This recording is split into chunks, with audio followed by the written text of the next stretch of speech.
Well, thank you, and good evening, everybody, from the Ralph Engelstead Arena, the home of the Section 8A semifinal boys basketball games, as we started off with the Red Lake County Rebels taking on the Northern Freeze.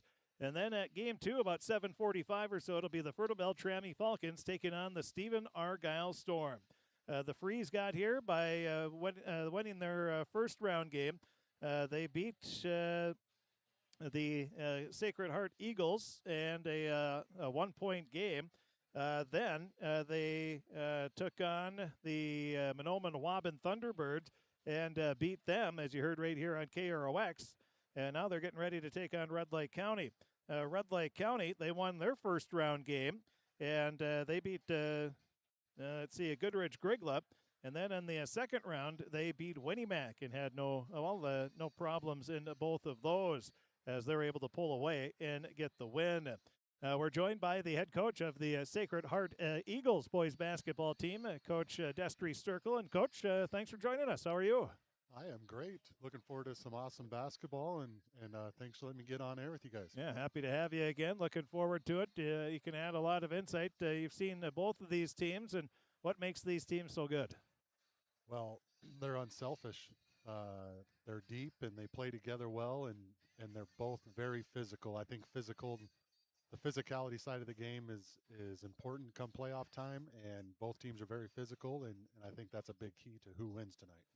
Well, it is the Red Lake County Rebels, the defending Section 8A champs. They finished third at state last year, and we will take a break. We'll be back. We had a chance to talk with both the head coaches. We'll hear first from the head coach of the Northern Freeze, Coach Sean Spildy, and then after that, we will hear from Coach Steve Fillion. We'll take a look at the starting lineups and more. That's all going to be coming up here from the Ralph Engelstead Arena in Thief River Falls.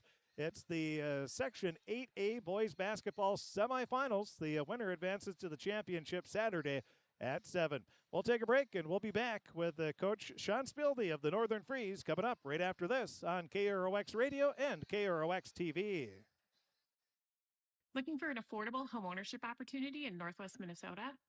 North Star Neighbors opens the door to homeownership for households that have been priced out of our local markets.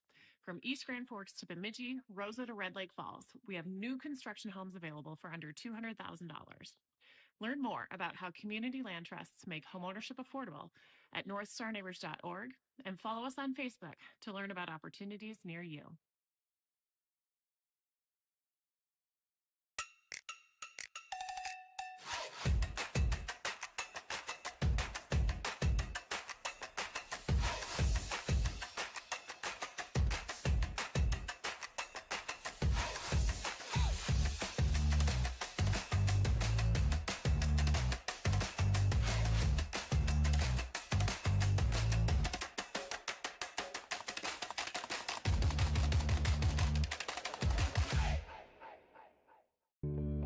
I don't think that everybody wants to lead necessarily, but everybody wants to be a part of a team, and I think we provide that. Blaine Vanosic, I've been at Zavros this is my 23rd season. My dad is an extremely hard worker. I wanted to be like him. I wanted to work, honest work, and provide for my family like he does, and just live a comfortable life. And I found that here at RJ Zavro & Sons. It feels great. Hi, I'm Dr. Angie Smith, optometrist at the Crookston Eye Clinic and Foston Eye Clinic. We aim to provide high-quality products to our patients, things that we use ourselves in treating our own dry eye or coatings that we like to use on our own glasses. We offer myopia control contact lenses for children, which are soft contacts that not only correct their vision, but are designed to slow the progression of their nearsightedness. The eyes lead the body, and we are passionate about helping the eyes be safer, sharper, and faster.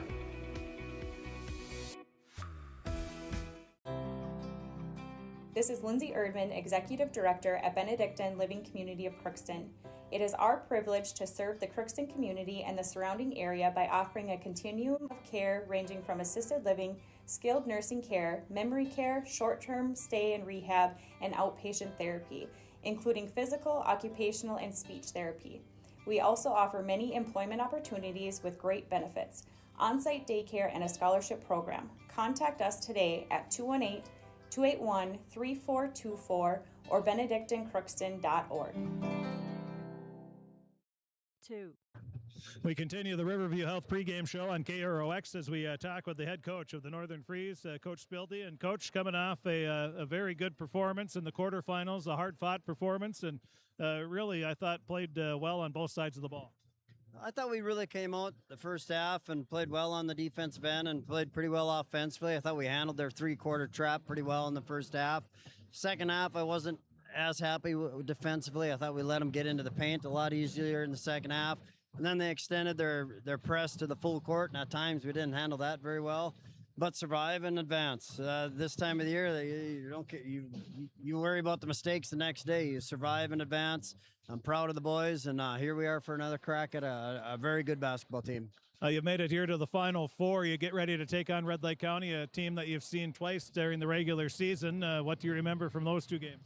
Well, I've tried to forget about the first time we played them. We played them right here in December, and the first half they really played well, and we didn't. I thought the second half we responded and played a lot better.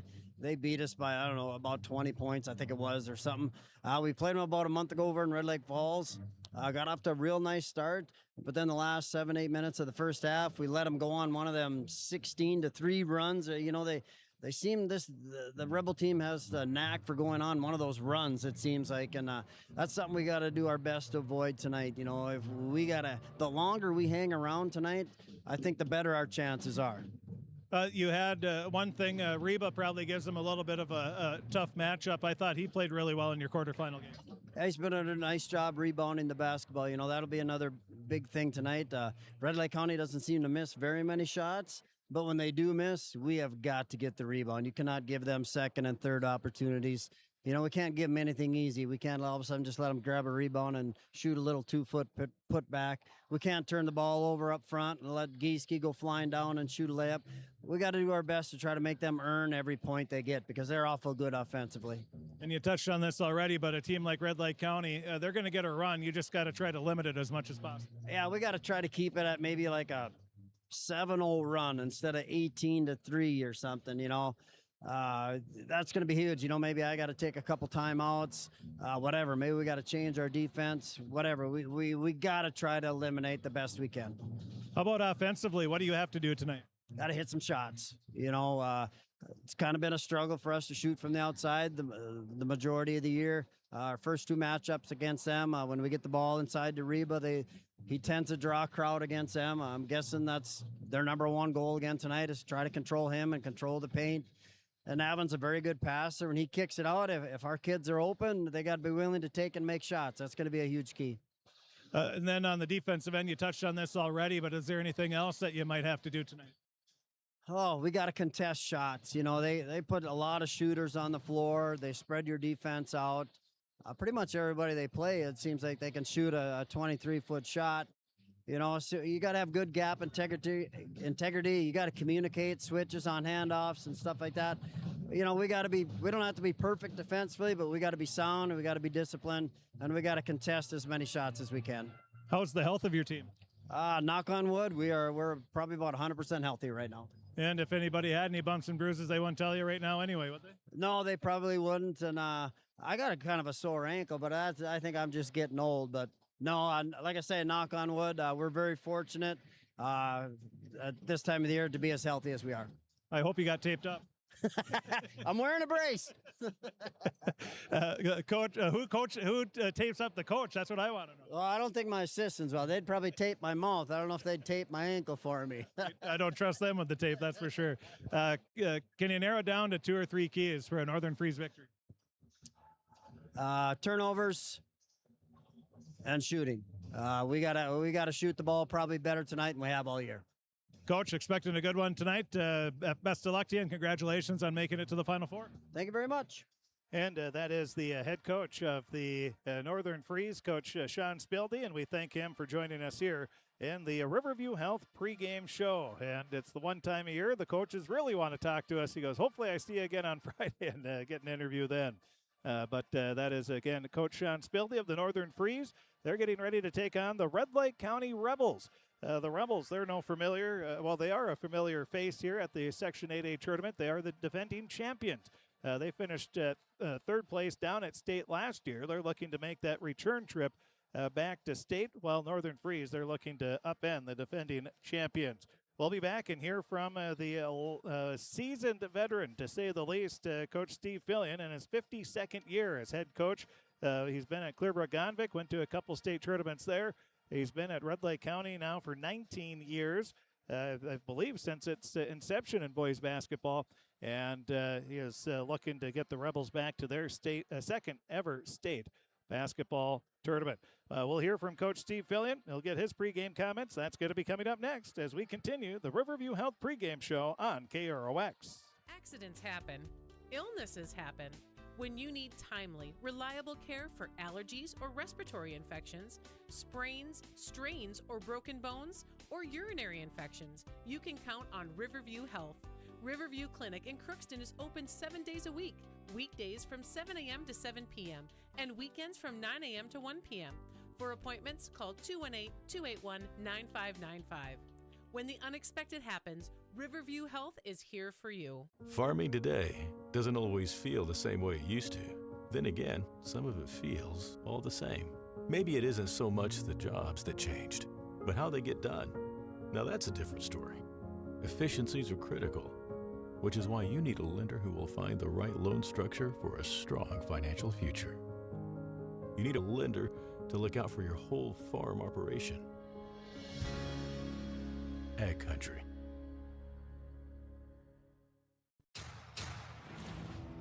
This is my farm. Don't come out here and tell me what I need. I need solutions that work and market options that are worth my time. Small town support that sees the bigger picture. A global network that empowers us.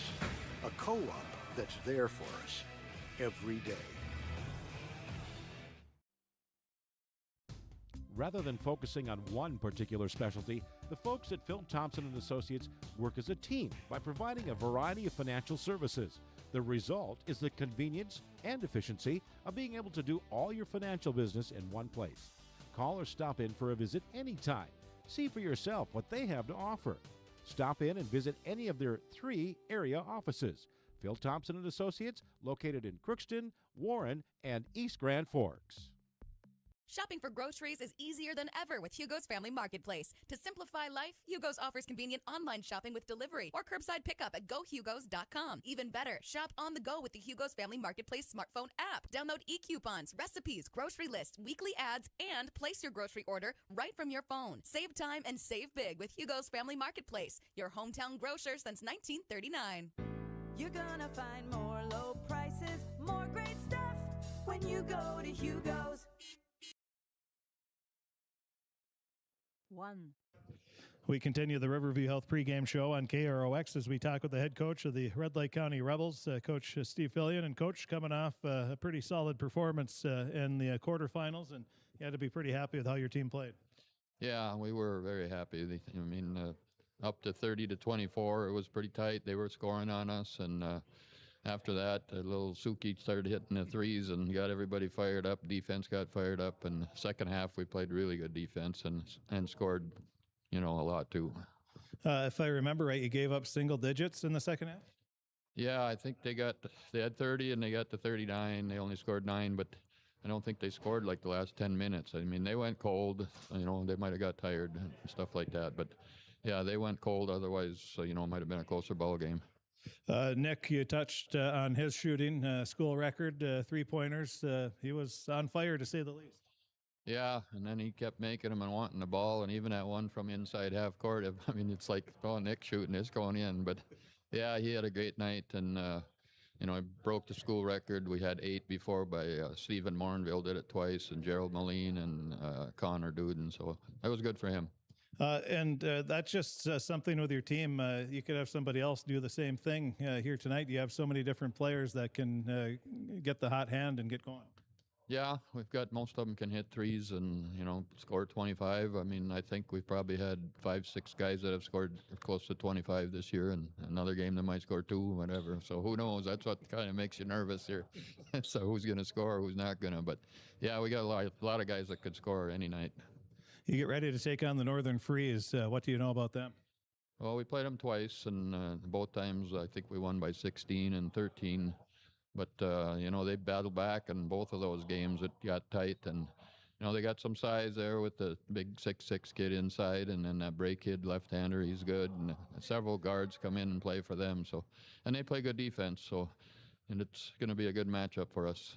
That's one team that you can't really rest no matter how much you're up by, or just because they're one that never just wears down.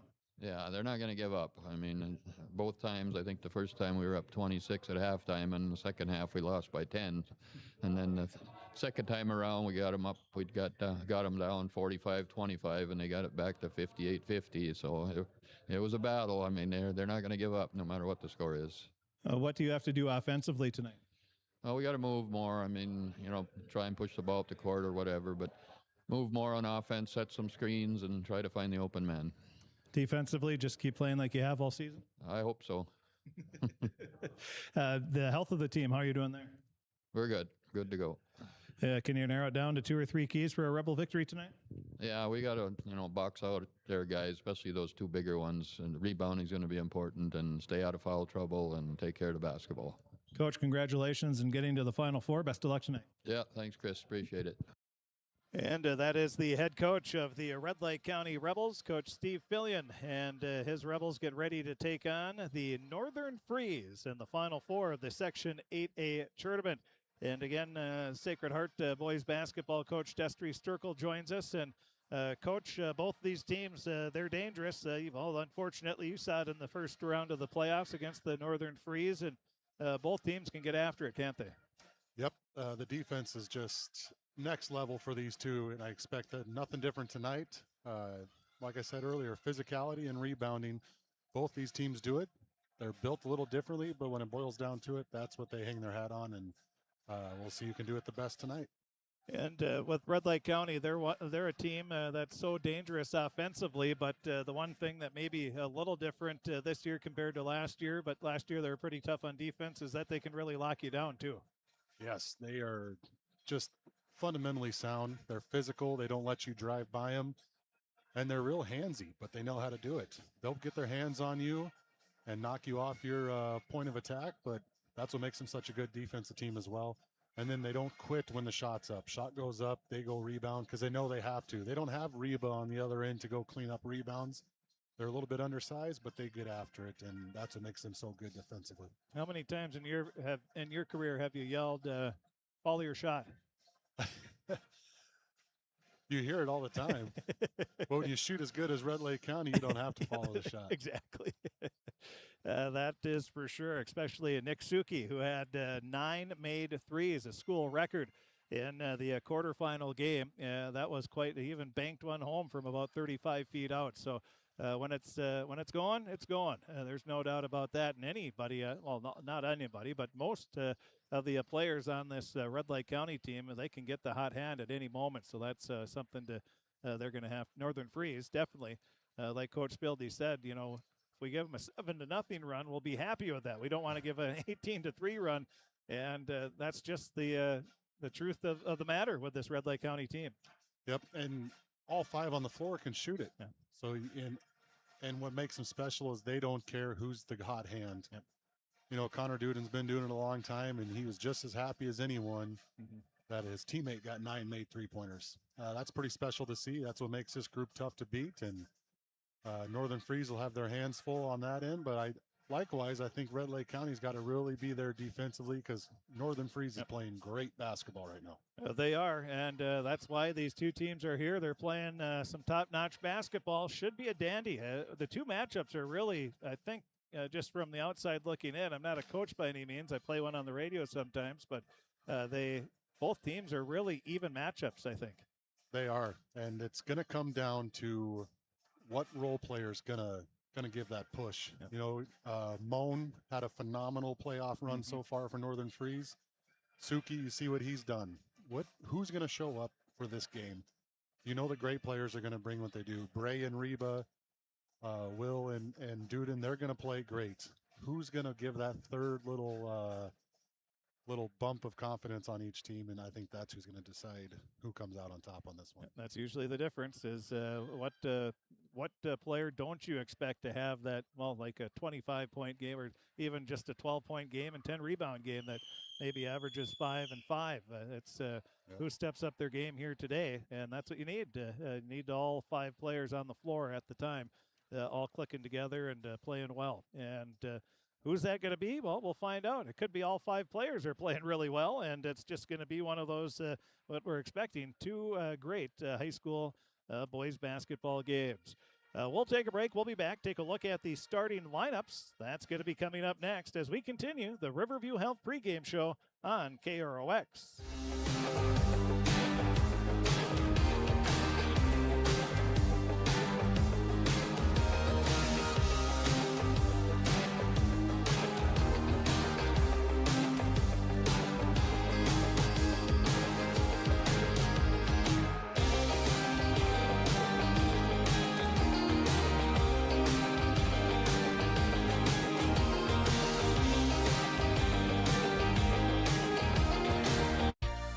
For all of your automotive service needs, call Christian Brothers Ford here in Crookston. We have a service team to handle all of your vehicle's needs. Does your vehicle pull to the right or left? Call and schedule an alignment today. Proper alignment saves gas and wear on your tires. We're here to take care of your vehicle repairs and maintenance. Call Christopher or Jersey in the service department at 281-1338. Make an appointment today with the service department at Christian Brothers Ford of Crookston, where we make it easy. Ever wonder what your city government does for you? They provide police and fire protection, emergency and disaster preparation, building code and zoning enforcement, street repair, cleaning and snow plowing, curbside garbage and recycling collection, plus spring and fall cleanup weeks.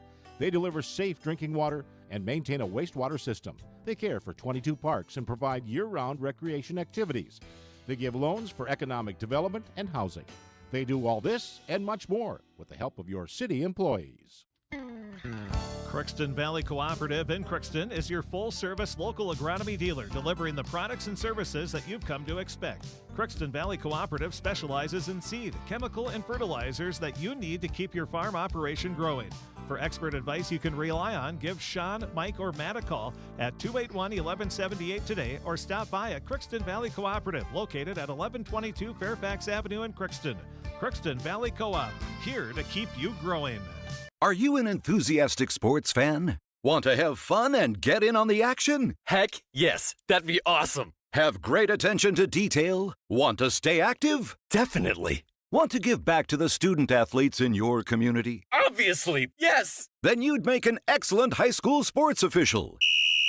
We need more officials in Minnesota, because with no high school officials, there are no high school sports. Sign up today at highschoolofficials.com.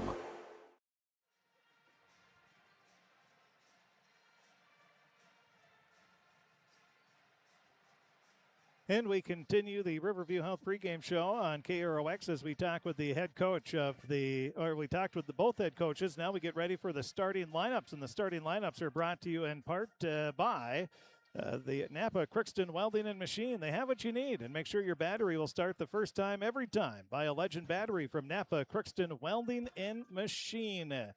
They are proud to be your only locally owned auto parts dealer in Crookston, but they also have Legend batteries for your cars, trucks, recreational vehicles, and more. That's Napa Crookston Welding and Machine. Taking a look at the starting lineups for the Red Lake County Rebels, coached by Steve Fillion. They'll go like this. It'll be Ethan Johnson, a 6'1 senior. Will Giesecke, a 6'1 senior. Ben Gullingtrud, a 5'11 sophomore. Nick Suki, a 5'10 senior. And Connor Duden, a 6-foot senior. It'll be Johnson, Giesecke, Gullingtrud, Suki, and Duden, the starting 5 for the Red Lake County Rebels. Also off the bench right away, we'll see Atley and Logan Vedelson, Alex Renner and Thor Thompson. We'll see early on as well. For the Northern Freeze, they're coached by Sean Spilby. He's in his 6th season as head coach for the Freeze. They'll go like this. It'll be Sawyer Torgerson, a 5'8 senior. Trig Anderson, a 5'8 junior. Alex Bray, a 6'3 junior. Cale Pearson, a 5'5 sophomore, and Avon Reba, a 6'4 junior. It'll be Torgerson, Anderson, Bray, Pearson, and Reba. Also off the bench, we'll see Blair Moen, who has been spectacular here throughout the playoffs. the 5'8 junior, Brandon Shanky. He is a 5'8 senior, and then Brecken Bring, a 6'1 sophomore. A couple of the players we'll see off the bench right away for the Northern Freeze. Red Lake County going to go with their black uniforms. They have the white numbers with the, I think there's a little blue trim there. And then the Northern Freeze going with their white uniforms. They have the blue numbers with the baby blue trim. And that is our fashion note here for this evening. We'll take a break. We'll be back. They're going to have the national anthem. And then we'll be ready for the opening tip. It's Section 8A boys basketball semifinal action. The Northern Freeze takes on the Red Lake County Rebels right here on KROX. The opening tip coming up next. Your local Ace has it all. The full line of Ego Outdoor Power. And we're here to help. So shop in store or online for curbside pickup or same-day delivery. With Ace, getting the Ego products you want has never been easier. Ace is the place with the helpful hardware, folks. For over 45 years, Grove Mechanical has been the trusted choice for heating and cooling solutions in Crookston and the surrounding communities. From furnace repairs to air conditioning installations, we're committed to keeping your home comfortable year-round. We're proud to support this community and all its athletes. Best of luck to the Crookston Pirates this season. Grove Mechanical is behind you all the way.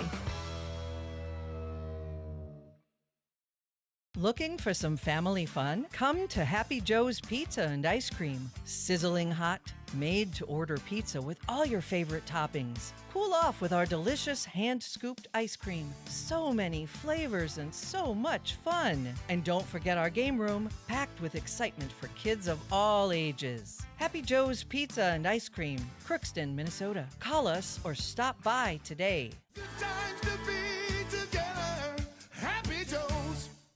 At Crookston High School, we really have a lot going on. There isn't that much going on. Oh yeah? We have softball, baseball, track and field, soccer, swimming, tennis, golf, volleyball, crap shooting, hockey, basketball, wrestling. So we have a lot of sports. and there is orchestra, Band, choir, visual arts, speech, theater, Leo Club. And Crookston is one of the highest academic schools in the region. Really? Yeah, really, especially in math and science. I guess we do have a lot of going on. Yeah, and that's why Crookston High School is my education destination. You've been waiting for a chance to do something that matters, something big, without a big price tag. Welcome to Northland Community and Technical College. Here you can have a big impact on a small campus, in classrooms that mirror today's workplace, with instructors who teach from experience and know you by name. You've been waiting for a place like this. Are you ready?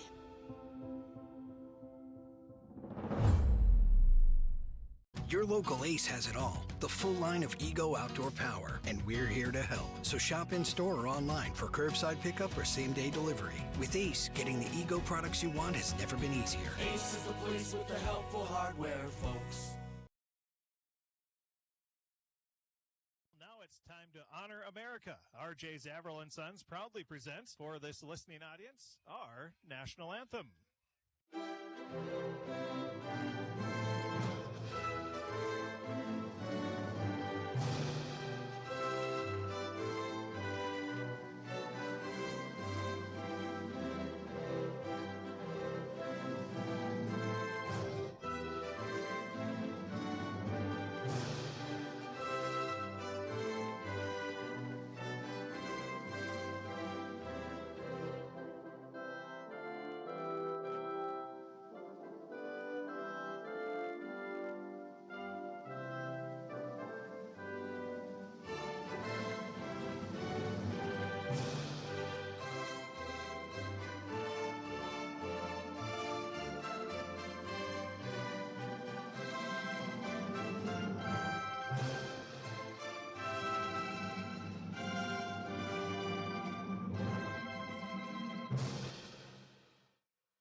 Now it's time. We're just moments away from the opening tip as the Red Lake County Rebels get ready to take on the Northern Freeze right here on KROX and KROX TV as well. Thanks for joining us here this evening. And what should be a fantastic basketball games. Again, we are joined by the head coach of the Sacred Heart Eagles, Coach Destry Sturkle. And Coach, what do you think are some keys here for both teams to come away with a win here this evening?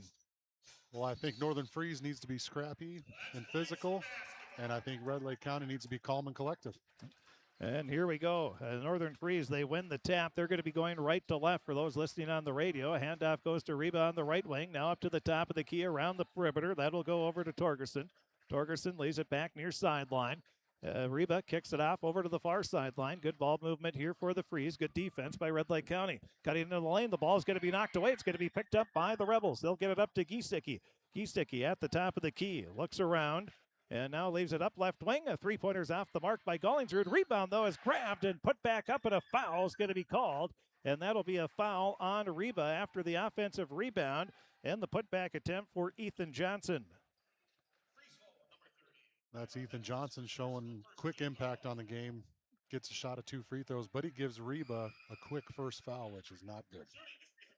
So the first shot is good. 1-0 lead for Red Lake County. And as you said, maybe not the points that are the big thing, but getting a foul on Reba right away, the 6'4" junior. And Johnson hits both free throws. It's a 2-0 lead for Red Lake County. 34 seconds into the ball game. Now coming right back, driving in the lane. A pass goes off to Reba and put it up off the glass. Good.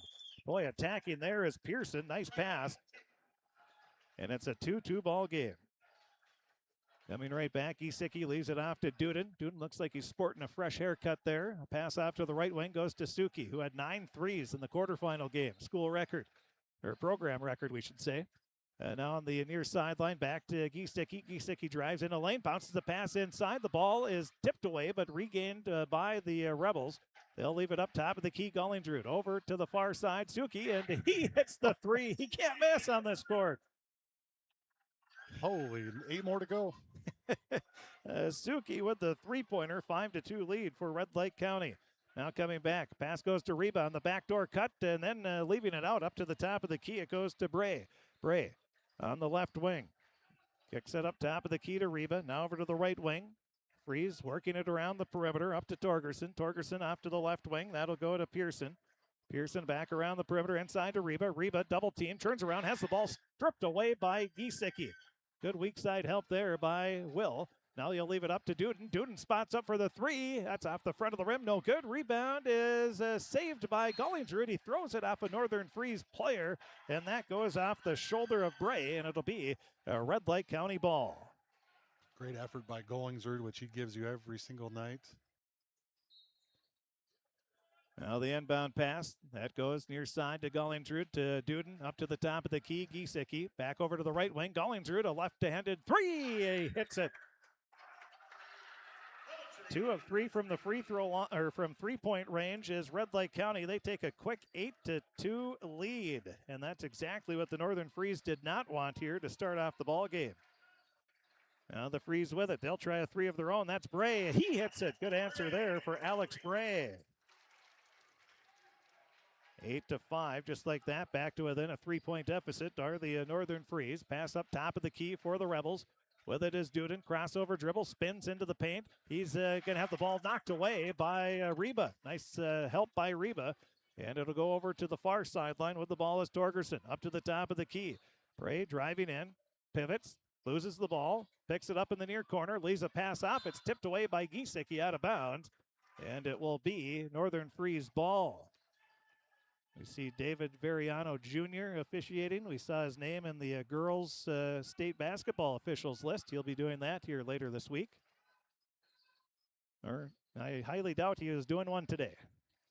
Now on the right wing with the ball, the Freeze get it inside to Reba, and a reach-in foul is going to be called on Gollingsrud. Great sideline out of bounds play by Freeze. Got a quick ball reversal, nice screen right to Reba, and got nice position. So both teams with 1 foul apiece, 8-5. Red Lake County leading. We're 3 minutes and 2 seconds into the ball game. Lob pass up to the top of the key area to Reba. Pass around the perimeter. Goes over to Pearson. Pearson to Torgerson. Torgerson on the left wing, guarded by Giesecke. Leaves a pass back right wing. Driving in, getting the ball knocked away was Pearson. Now he'll put up a shot from in the paint. That's going to be too strong, and the rebound grabbed by Gullingsrud. Then into the front court. Right hand hip high dribble, leaves it back to Giesecke. Giesecke at the top, leaves it over to Johnson. Johnson on the right wing, guarded by Reba. He's going to take him on one, turns around, puts up the shot, rattles in and out, no good. Reba with the rebound. Boy, that went halfway down and just popped out. 8-5 the score. Northern Freeze trailing, looking to tie it up or at least get within one on this possession. Pass around the perimeter. Goes Anderson. The pass was a little off the mark. Now the Rebels running and gunning, driving into the lane, putting up the shot is Johnson. That's too strong as Reba came over to try to block the shot. And grabbing the rebound are the Freeze. They'll bring it into the front court. At the top of the key, driving into Pearson, leaves it off. Now it goes inside Reba. Beautiful pass and laid it in for an easy two. Will be Reba, his 4th point of the game. And that action is what Freeze has to run over and over again, getting good post looks, easy buckets for Reba. They did such a good job of that in the quarterfinal game. Now Gullingsrud pulls up, free throw line jumper, and he hits it. Gullingsrud has the shooter's eye on, 10-7. Red Lake County with the lead. Gullingsrud with 5 points now, and 13:24 remaining in this first half of play. Now it'll be Giesecke. He steals the ball away, leaves it off to Suki. Suki drives in, has his shot blocked, coming back to block it. Great hustle by Trig Anderson. Now the Freeze with it. They'll come back. Bray kicks it off to Anderson, up to the top of the key. It'll go over to Pearson. Pearson back to Bray. Bray thought about the three, guarded by Duden. Dribbles into the free throw line, puts up the jumper. That's going to be short, and it goes out of bounds. Last touch by the Freeze. We'll have our first substitutions of the game. Checking into the game for Red Lake County is going to be Atlee Vedelson, the 5'10 senior, and also checking in will be Logan Vedelson, the 6'1 senior. And for the Freeze, looks like it was Moan that came in for the Freeze. So Blair Moan, he had himself a heck of a ball game in the quarterfinals. And he had 5 points, but he was everywhere. Had some big steals, rebounds, did a little bit of everything. Now Duden, he misses a bunny inside. 10-7, Red Lake County with the lead. The Northern Freeze with the ball. On the left wing, pass goes over to the near sideline. Also checking in is Brecken Bring, the sophomore. Bring dumps it off right wing, now into the far corner. It'll go back over to the right wing to Anderson. Anderson inside to Reba. He has the ball knocked away. Again, double team right away.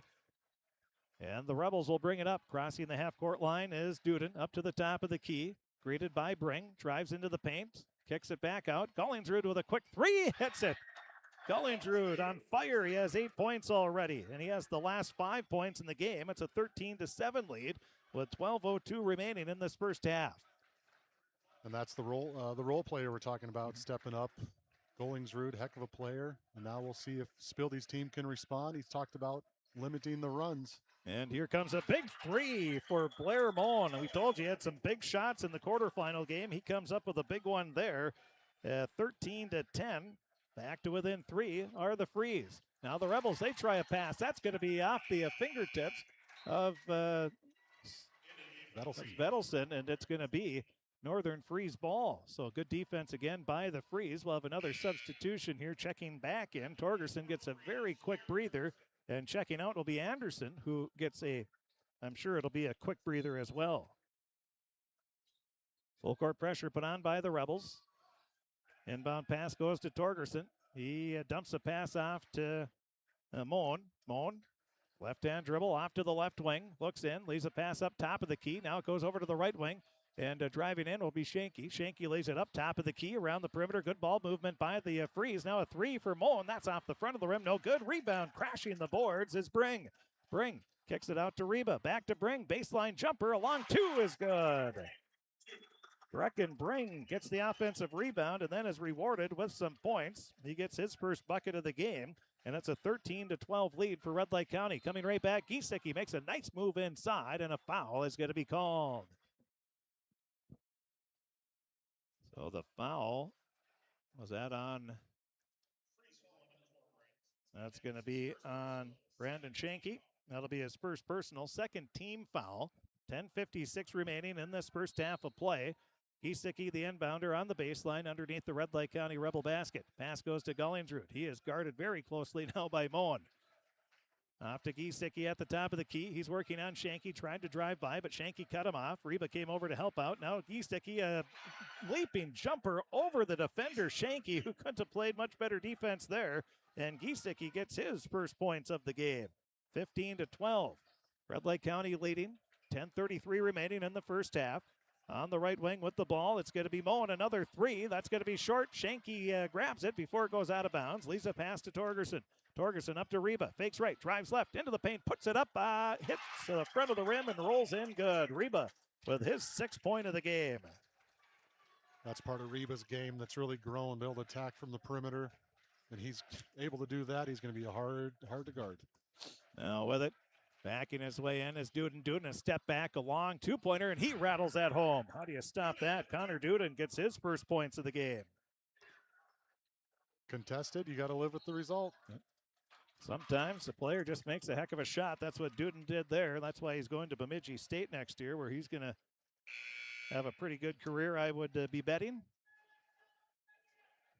Owen Shervestedt from Red Lake County. He's playing for the University of Minnesota Crookston. He started the last, I'd say, 7-8 games of the season. He really came along and worked hard, and he did some nice things at the end of the season for the Minnesota Crookston Golden Eagle men's basketball team. Now a pass inside. That's going to go for the Northern Freeze into Bring, and he gets his 4th point of the game.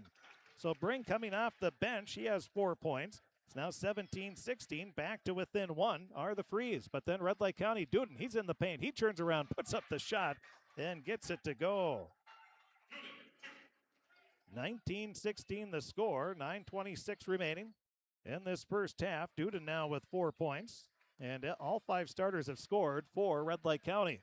On the left wing, Torgerson drives in, nowhere to go. Leaves a pass out to Moen. He'll try another 3. That's off the front of the rim. Rebound, knocked out of bounds. Last touch by Duden and the Rebels. It'll be Northern Freeze ball. Almost halfway through. 19-16. Excuse me, did I say 19-18? It's 19-16 the score. And, Coach Sturkel, what do you think so far?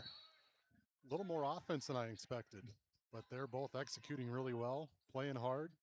And Northern Freeze, I believe, has 6 points off a sideline out of bounds. That's critical coming down the stretch, scoring off of out of bounds sets. Now Shanky drives baseline. He's cut off. Leaves a pass out top of the key, right wing area. 3-pointers off the mark. Giesecke grabs the rebound, and then a reach-in foul is going to be called on Moen, I believe. That'll be his first personal, 3rd team foul. So we have a total of 5 fouls now in the game, and nobody has more than 1, which is good news. Don't want to see anybody in foul trouble unless you're a fan of one of the teams, and then you're hoping that the best player for the other team gets in foul trouble right away. But Shanky, Moen, and Bring check out. So the 5 starters, Torgerson, Anderson, Bray, Pearson, and Reba, all in for the Freeze. And Duden will bring it up for Red Lake County. It looks like all 10 starters are out there right now. Check that. We have for Red Lake County, Alex Renner is in, the 6'5 senior. Now it's a shot by Giesecke from the free throw line. That's off the mark. Rebound. Reba gobbles it up. He'll quickly get it over to Torgerson. He'll bring it up into the front court. Torgerson leaves a pass, or now gets it, from Pearson. Back to Pearson from Torgerson. Ball is knocked away by those quick hands of Giesecke. He steals it, gets it off to Duden. Duden drives in. His left-hand layup is good. All those quick hands by Will Giesecke, they are something to deal with, and he gets the steal. Duden takes off running right away, and he'll get his 6th point of the game, and now we'll have a blocking foul, or reach-in on the Red Lake County Rebels. That'll be their 3rd team foul, and that's going to be the first personal on Nick Suki. And you see Connor Duden get 3 shots to fall in a row. That could be bad news now, because once he gets going, he's hard to stop. Inbound pass goes to Bray for the Freeze. They trail 21-16. Looking for a big bucket here on this possession. 7:57 remaining in the first half. Good back and forth first half thus far. Now a pass. Oh, almost stolen away by Suki, but it's going to be grabbed. Putting up the shot too strong off the back iron is Pearson. Rebound is grabbed by the Rebels. Bringing it up will be Duden. Duden at the top of the key. Spots up for the 3. That's too strong. Rebound grabbed by the Freeze. Pearson with it. He looks up the floor. There's nothing there, so he'll just jog into the front court. Dumps a pass off over to the right wing with the dribble. Up to the top of the key. Nobody picked him up, so Anderson takes the long 2, and he'll get his first points of the game. 21-18. Northern Freeze down by 3. 7:17 remaining. Almost a minute between baskets. That's the longest we've gone so far this first half. Now up to the top. Gollingsrud leaves it off over to the left wing to Giesecke. He'll cut into the paint. Kicks the pass off near side. Stuckey with a 3. That misses everything. A little too strong.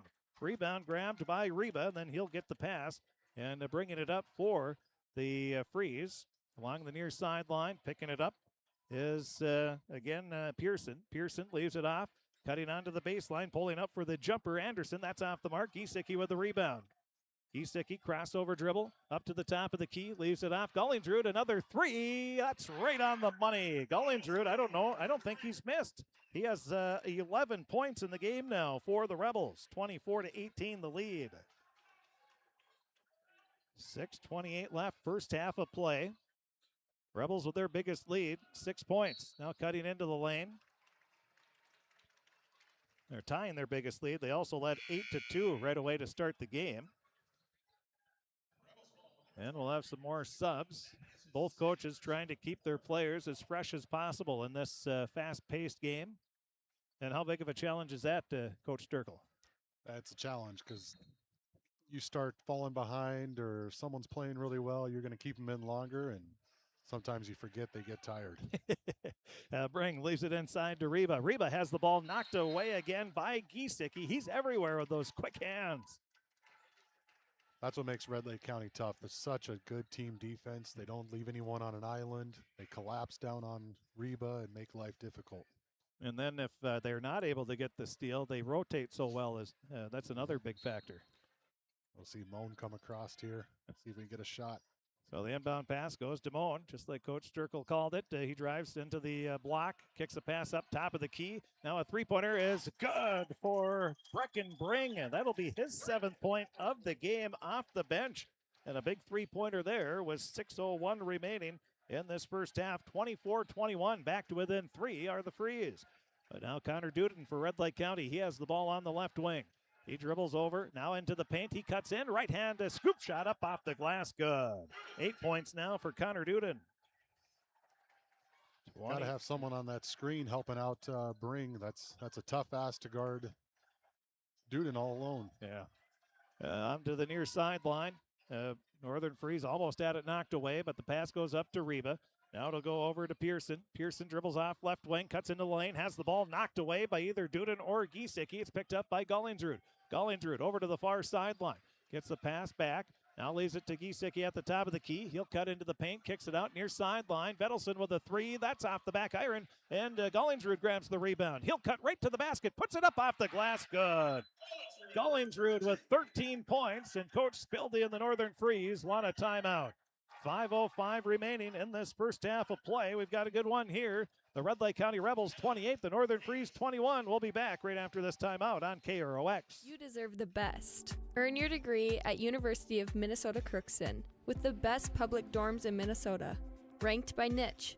With over 75 programs, you'll easily find the best fit for you. In this close-knit community, you're just around the corner from your new best friends. Plus, the U of M system has the lowest cost after financial aid in the state, so you receive the best value for your education. University of Minnesota Crookston. Small campus, big degree. The best of both worlds. Well, again, we have Sacred Heart Boys basketball coach Destry Sturkle joining us. And coach, 28-21, Red Lake County leading by 7. 5:05 remaining in the first half. A pretty clean played first half by both teams. Really good first half. I think Freeze has got to get defensive rebounds. Red Lake County's got to be somewhere between 8 to 12 second chance points, and they're up 7 right now. So we just hit 5 minutes remaining in this first half. Obviously a ton of time left, but you don't want to get too far behind for either of these teams, especially the Freeze, especially with the firepower that Red Lake County can have in just a short time. Top of the key, Reba has it. Leaves a pass over to the near sideline. Now goes up top of the key to Bring. Bring leaves it around. Now cuts in. Reba puts up the shot off the front of the rim, gets his own rebound, puts it back up, no good. Gets his rebound again, then has the ball stolen away, and he's going to pick up his second foul as he ran into Giesecke, in a tough break there for Reba. I don't know how that second shot didn't go in. That was a long ways down. I haven't seen him miss one like that in 2 or 3 years, but unfortunate to pick up that second team foul. We'll see. Coach Spildy leaves him in. Looks like he's gonna. Yeah, he said you have two. It's almost the case where if somebody cuts right at you, you almost let them by. You don't want to pick up that third, especially this early. So Giesecke cuts into the lane, has the ball poked away from behind by Shanky. So we're seeing some pretty good defense by the Freeze as well. Now Moen is going to check out. Checking back into the game is going to be Torgerson. In that musical chairs of substitutions for both teams as they try to keep everybody fresh as possible anyway. With the pass over on the near sideline, Duden, he's working on a Bring, leaves a pass out left wing to Giesecke, his three, too strong, rebound, tracked down by Reba in the near corner. So Reba, he's 6'4", but he has so much athleticism, he can go and grab that long rebound out on the sideline. Top of the key with it is Torgerson for the Freeze. Just under 4 minutes remaining, first half, 28-21. Red Lake County with the lead. Now driving baseline. Torgerson puts it up off the glass, too strong, and the rebound is going to be knocked around, and it's going to be passed up to Suki. Suki up to the top of the key. It goes to Gullingsrud. Now off to the left wing. Duden with a three, and he hits it. Duden with his 11th point of the ball game. Good ball movement, and the Rebels now on a 7-0 run. Looks like Duden might have rolled his ankle just a little bit coming down on that shot, but he told Sfillian, don't even think about taking me out. He's going to need his leg to be hanging off by a thread to be taken out, but now a missed shot by the Freeze. Duden, he's asking for the ball back. He's feeling it as Giesecke drives into the lane. He'll put up a fadeaway, a little bit of a fadeaway off the rim, no good. Freeze, good defense, and they get the rebound as well. With it is Anderson, leaves it off to Shanky. Shanky just inside the free throw line, leaves a pass off to Bring. His baseline jumper, that's off the mark. Rebound goes to Giesecke at the free throw line. He'll bring it up along the near sideline. He dumps it off to Gullingsrud. Now over to Duden. Duden leaves it back up. No, Duden gets it, from Johnson. And another three. We told you Duden was feeling it. He wanted it last time. And he has back-to-back threes, and it's now a 34-21 lead for Red Lake County, and the Freeze wants a timeout, just like Coach Spildy said in the pregame show. They go on over a 7-0 run. We're going to have maybe call some timeouts, and that's what he's trying to do here to break the momentum. Red Lake County 34, the Northern Freeze 21, 2:37 left, first half of play. We'll take a break. We'll be back right after this timeout on KROX. Looking for some family fun? Come to Happy Joe's Pizza and Ice Cream. Sizzling hot, made-to-order pizza with all your favorite toppings. Cool off with our delicious hand-scooped ice cream. So many flavors and so much fun. And don't forget our game room, packed with excitement for kids of all ages. Happy Joe's Pizza and Ice Cream, Crookston, Minnesota. Call us or stop by today. Good times to be together. Happy Joe's. And a welcome back to the Ralph Engelstead Arena in Thief River Falls as we have a heck of a ball game, but the Red Lake County Rebels really starting to take over a little bit here as they lead 34-21. They're on a 10-0 run now. I miscounted on my score sheet. 2:27 remaining. Northern Freeze with the ball. They really need a bucket here. Pass goes off. Top of the key, Pearson. Pearson leaves it off over to Torgerson. Now to Reba. Reba working on Duden. Kicks a pass up top of the key to Bray. Bray will drive into the lane. He has his shot blocked, and a foul is going to be called, and Bray's going to be at the line where he'll be shooting two on a nice aggressive take to the basket. So that'll be on Ethan Johnson, his first personal. That's the 15th foul on the Rebels. So again, Bray, he's the only one with two fouls thus far in the game. And the first free throw off the back of the rim, no good.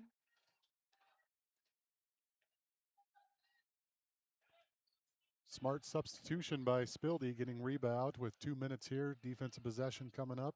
Don't want to get him his third. Now the second free throw for Bray. That is good. He goes 1 of 2 from the line. He has 4 points. 2:09 remaining. 34-22. Red Lake County with the lead and the ball. Gullingsrud leaves a pass off to Duden. Duden guarded by Bring. Dribbles up to the top of the key now. Behind the back dribble. A little shimmy and a shake, leaves a pass off far side to Giesecke. His three's off the mark. Bring with the rebound. He'll leave it out. Bringing the ball up for the Freeze will be Pearson. Pearson greeted by Giesecke. Now hands it off to Torgerson. Torgerson into the free throw line. Leaves a pass near side to Anderson. Anderson picks up the dribble, gets it inside to Bring. Turns around, puts up a quick shot. Good. Bring, he now has 9 points in the game. 30. Oh, go ahead. Having a great first half for the Freeze. And then he's guarding Duden pretty well on the other end. Has those long arms. That's always a nice help as well. Now Gullingsrud leaves a pass, gets it back, dribbles out, leaves it back to Duden on the left wing.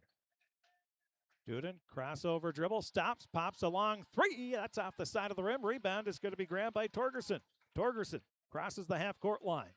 Looks behind him. Now dribbles off to the right wing. Looks for his teammates. Finds Pearson on the top of the key.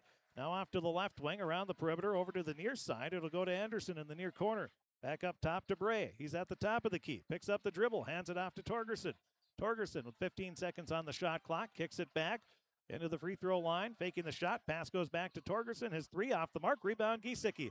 Giesecke brings it up along the near sideline. Now cuts it in to three defenders. Leaves a pass off to Renner, and he's going to lay it in. Alex Renner gets his first points of the game on the dish from Giesecke, 36-24, a 12-point lead with 25 seconds left in this first half for Red Lake County. Now pass goes off left wing to Torgerson.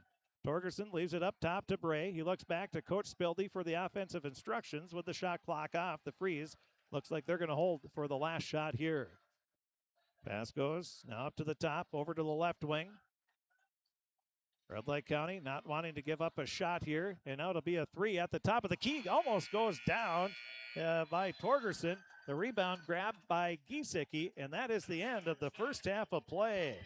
36-24 the score at the half. The Red Lake County Rebels lead by 12. We'll take a break. We'll be back. And we'll take a look at the Draft Sports Bar and Grill scoreboard update. We'll take a look at our scoring and also get some thoughts from Coach Destry Circle. That's all going to be coming up here during the halftime show. The Red Lake County 36 and the Northern Freeze 24. And the first Section 8A semifinal game here on KROX Radio and KROX TV. We'll be back right after this. Accidents happen. Illnesses happen. When you need timely, reliable care for allergies or respiratory infections, sprains, strains, or broken bones, or urinary infections, you can count on Riverview Health. Riverview Clinic in Crookston is open 7 days a week, weekdays from 7 a.m. to 7 p.m., and weekends from 9 a.m. to 1 p.m. For appointments, call 218-281-9595. When the unexpected happens, Riverview Health is here for you. Farming today doesn't always feel the same way it used to. Then again, some of it feels all the same.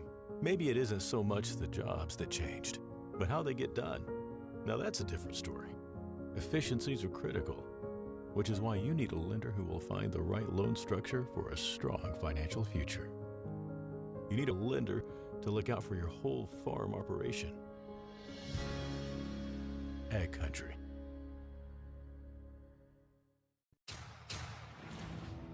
This is my farm. Don't come out here and tell me what I need. I need solutions that work and market options that are worth my time. Small town support that sees the bigger picture. A global network that empowers us. A co-op that's there for us every day. Rather than focusing on one particular specialty, the folks at Phil Thompson & Associates work as a team by providing a variety of financial services. The result is the convenience and efficiency of being able to do all your financial business in one place.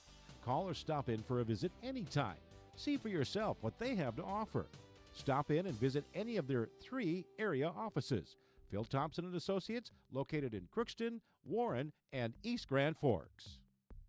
Shopping for groceries is easier than ever with Hugo's Family Marketplace. To simplify life, Hugo's offers convenient online shopping with delivery or curbside pickup at gohugos.com. Even better, shop on the go with the Hugo's Family Marketplace smartphone app. Download e-coupons, recipes, grocery lists, weekly ads, and place your grocery order right from your phone. Save time and save big with Hugo's Family Marketplace, your hometown grocer since 1939. You're gonna find more low prices, more great stuff when you go to Hugo's. And welcome back to the Ralph Finkelstead Arena in Thief River Falls as we have the score at the half. The Red Lake County Rebels 36 and the Northern Freeze 24. Taking a look at the scoring, Red Lake County, they're led by Connor Duden. He has 14 points, 13 for Ben Gullingsrud, and then 3 points from Nick Suki, 2 points for Ethan Johnson, Will Giesecke, and Alex Renner, all with 2 points apiece. So that's 27 plus 36. There we go.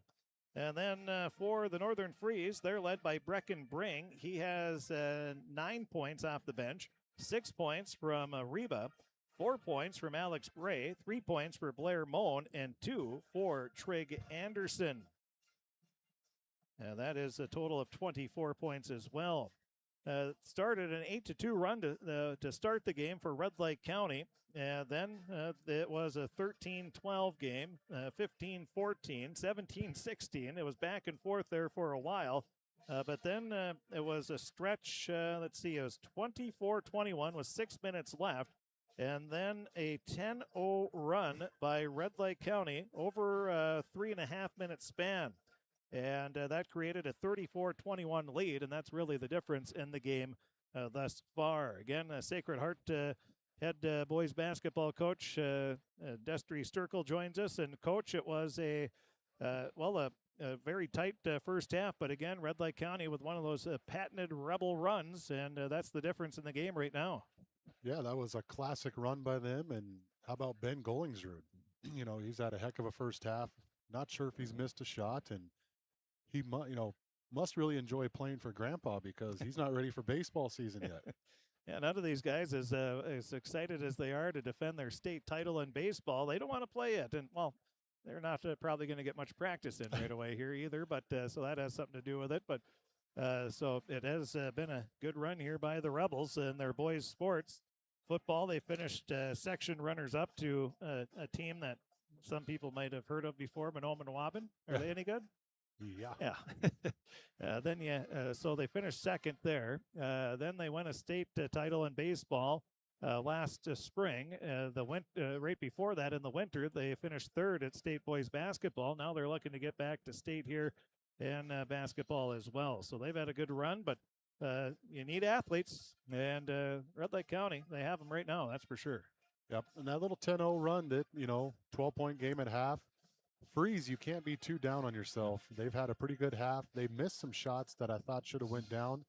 And then also, I think they got to find a way to get Reba inside. I think he found himself floating around the perimeter too much. He's got to take advantage of his size, go down there, get the ball, attack the hoop now. He's not in foul trouble. He has 2 fouls. Everything's on the board for the second half. Go be physical, go be 6'4" and strong, and find a way to get your team back into shouting distance here. Yeah, 12 points. That's not much here against the Red Lake County Rebels, since they were able to withstand that one run to keep it to a 12-point deficit, which isn't half bad against this Rebel team. We'll take a break. We'll be back. There's 8AA. They're playing their semifinals at Concordia Moorhead. We'll tell you how the East Grand Forks Green Wave and Perham Yellow Jackets are doing. We saw Perham. I don't even remember what day that was now. Last Thursday, was it? Yeah, last Thursday. We've done a lot of games here. It's March. Past couple of weeks, but we saw Perham. They beat Crookston, but boy, they are playing their best basketball of the year by far. Then they hammered Dilworth, Glen, and Felton, which didn't surprise me that they beat them, but then to beat them by as many as they did, almost the same amount as they beat Crookston by. So Perham playing really well, but then you have East Grand Forks, the number 1 seed, and of course we're always cheering for the North teams around here, but So we'll tell you how that game's going. And Section 6A is playing theirs as well. There's a battle of 4 teams that were ranked in the top 10 throughout the season. So we'll tell you all about that coming up right after this timeout on KROX. Looking for an affordable homeownership opportunity in Northwest Minnesota? North Star Neighbors opens the door to homeownership for households that have been priced out of our local markets. From East Grand Forks to Bemidji, Rosa to Red Lake Falls, we have new construction homes available for under $200,000. Learn more about how community land trusts make homeownership affordable at northstarneighbors.org and follow us on Facebook to learn about opportunities near you.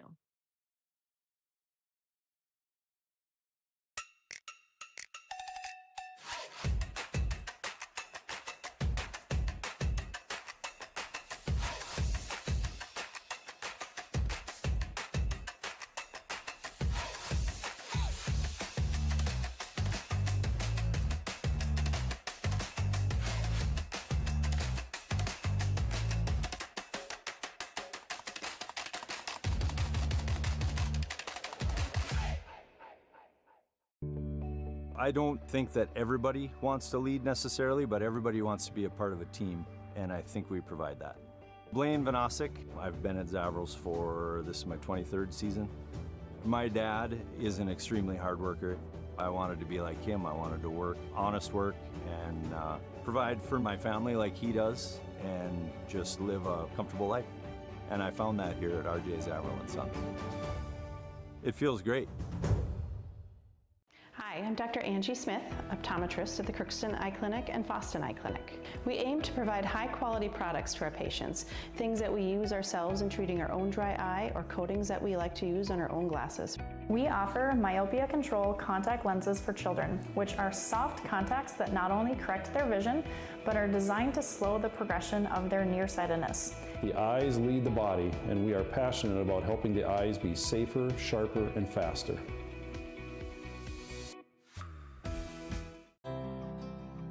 This is Lindsay Erdman, Executive Director at Benedictine Living Community of Crookston. It is our privilege to serve the Crookston community and the surrounding area by offering a continuum of care ranging from assisted living, skilled nursing care, memory care, short-term stay and rehab, and outpatient therapy, including physical, occupational, and speech therapy. We also offer many employment opportunities with great benefits, on-site daycare, and a scholarship program. Contact us today at 218-281-3424 or benedictinecrookston.org. Draft Sports Bar and Grill scoreboard update, Section 6A, number 1 Henning leading Breckenridge 31-27.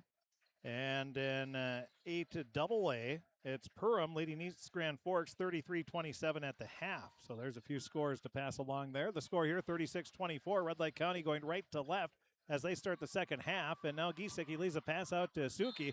And Suki, after hitting his first one, he's missed everything on his second two. And just shaking his head a little bit, not happy with himself. But the shooter, what do you got to keep doing if you're a shooter, Coach? Shoot it. Keep shooting. Shoot until you're hot. Shoot your way out of it. Yep. The Rebels do that better than anybody. That's for sure. Now a pass over to the near sideline. The freeze going left to right. With it at the top of the key is Torgerson. Torgerson kicks a pass off. Now it goes up top of the key over to the left wing. It'll go to Pearson. Pearson back to the far side. Now inside underneath the basket. Trying to reverse layup. Giesecke blocks it. Torgerson grabs the loose ball. Now a lob pass inside Reba. He kicks it back out. Torgerson over to the right wing. It'll go to Anderson. Anderson with the three. That's off the mark. Rebound tapped around and grabbed by Bray. Bray leaves it. Now it goes inside Reba, and he lays it in for two, just like you said, Coach. Yes. Great pass by Pearson. Kicked it right across the lane. Layup Reba.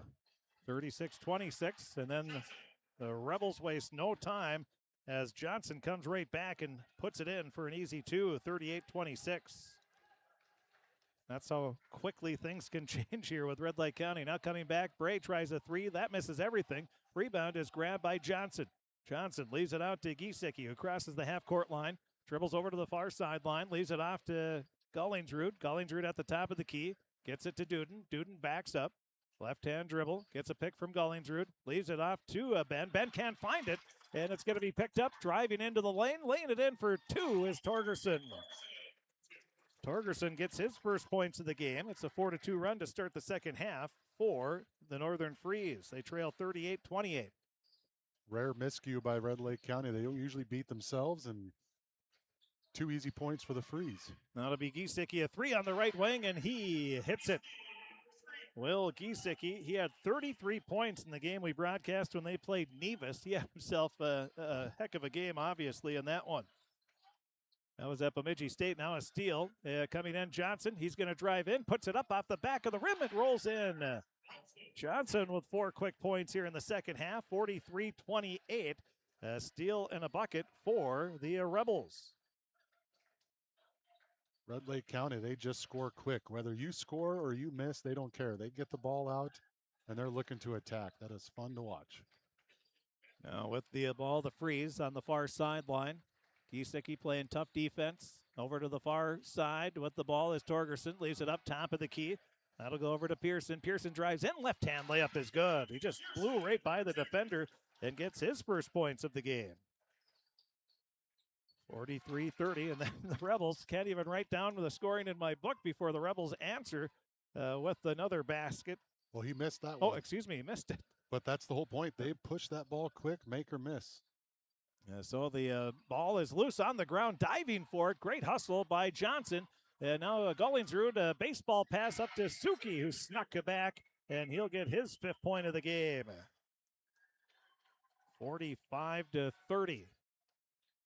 Red Lake County with the lead. Pass goes off right wing to Torgerson. Torgerson dumps it off to Reba on the left wing. Back up Torgerson, tries a three. That's in and out, no good. Rebound tipped around, grabbed by the Freeze. With it on the left wing is Pearson. Pearson out to Reba, now up top. Looking around, the pass goes off to the right now, lobbing it in. Reba backs his way in, turns around, steps through, has a shot blocked from behind by Johnson. He brought the ball up over his head and a little back, and Johnson was able to knock it away. Johnson with it on the far side. He's taking it right at Reba, loses the ball as he was cutting into the lane. And picking up the loose ball are the Freeze. They'll push it up, pass up to Torgerson. He can't hold on to the ball, and it'll be a turnover on the Freeze. Moan and Bring will check in for the Freeze. It's 45-30. Red Lake County with the lead. 13:50 remaining in this ball game. We see both teams, Fertile-Beltrami and Stephen-Argyle, sort of looking on as the winner of the next game obviously will take on the winner of this one. Top of the key with it is Giesecke, cut off by Moan. Moan, good defense there. Pass goes back to Johnson. Free throw line jumper is good. Ethan Johnson having a great second half. You saw Gullingsrud do it first half, and now Johnson's taking his turn. That is his 6th point of the half, 8th of the game. And then the Freeze come right back, and they'll answer with a bucket. 47-32. The Freeze trailing after the bucket by Pearson. That'll be his 4th point of the game. Coming back, driving into the lane is Giesecke, and he lays it in for 2. Well, what happened to the defense on both these teams as Giesecke lays it in? Up and down, getting layups on both ends.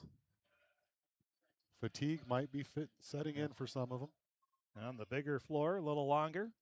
Top of the key, pass goes a little wider. With it is Moan, leaves it off Bring, over to the near side. Now it goes in, it's going to be stolen away by Duden. Just jumping in front on the pass was Duden. Duden loses the ball. Moan almost steals it away, but somehow the Rebels come away with it. Giesecke leaves it off to Johnson, over to Gullingsrud. Gullingsrud thought about a long three, doesn't take it. He cuts into the lane instead, kicks it out. Suki with an open three, and an out no good. Rebound grab by Johnson. He taps it over to Gullingsrud. Boy, Johnson, as you said, has had a great second half here for the Rebels. Now Duden waving everybody off. He spins, drives baseline, lays a pass to Suki. Suki kicks it back off to the left wing to Johnson. Johnson looks in, stops, lays it off to the left wing. Gullingsrud with a long three. 3 seconds left on the shot clock. That's off the back of the rim. Rebound grabbed by Bring in the Northern Freeze. 49-32. Freeze need to get some points here on this possession. At the half-court circle, with it are the Freeze. Pass goes into the free throw line. Now it's going to go out over to the far side. Bring with a three. That's off the mark. Gullingsrud with a rebound. And he leaves it off to Giesecke. He'll bring it up. Left hand, hip high dribble. Crosses over to the right hand. Cuts into the lane. Left hand layup is good. Giesecke with 4 straight points. And we have a foul as well, or what are we calling here? Blood on the jersey. Oh, okay. So Reba has some blood on the jersey. 51-32. 11:39 remaining. And just like that, the Rebels are up by 19. And we'll have some more substitutions here.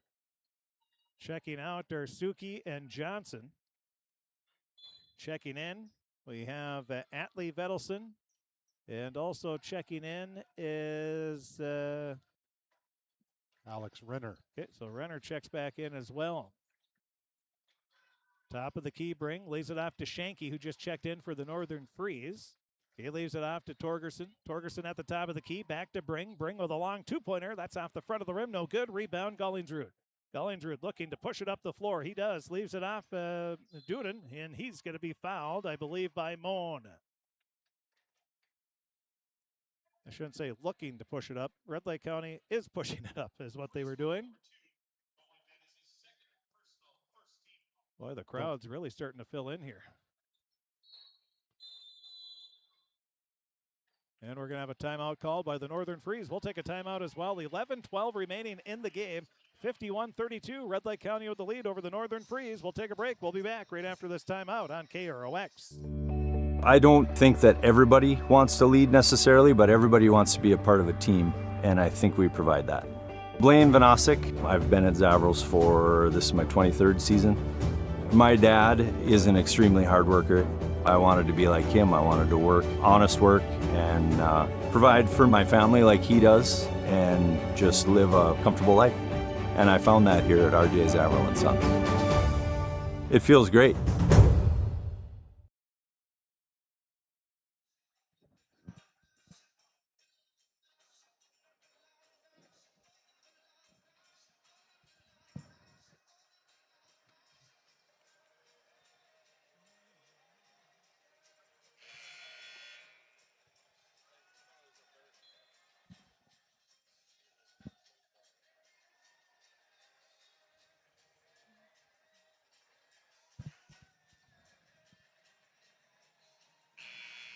And welcome back to the Ralph Engelstead Arena in Thief River Falls as the Red Lake County Rebels lead by a score of 51-32 is the score here. 11-12 remaining in the ball game. The winner goes to the section championship.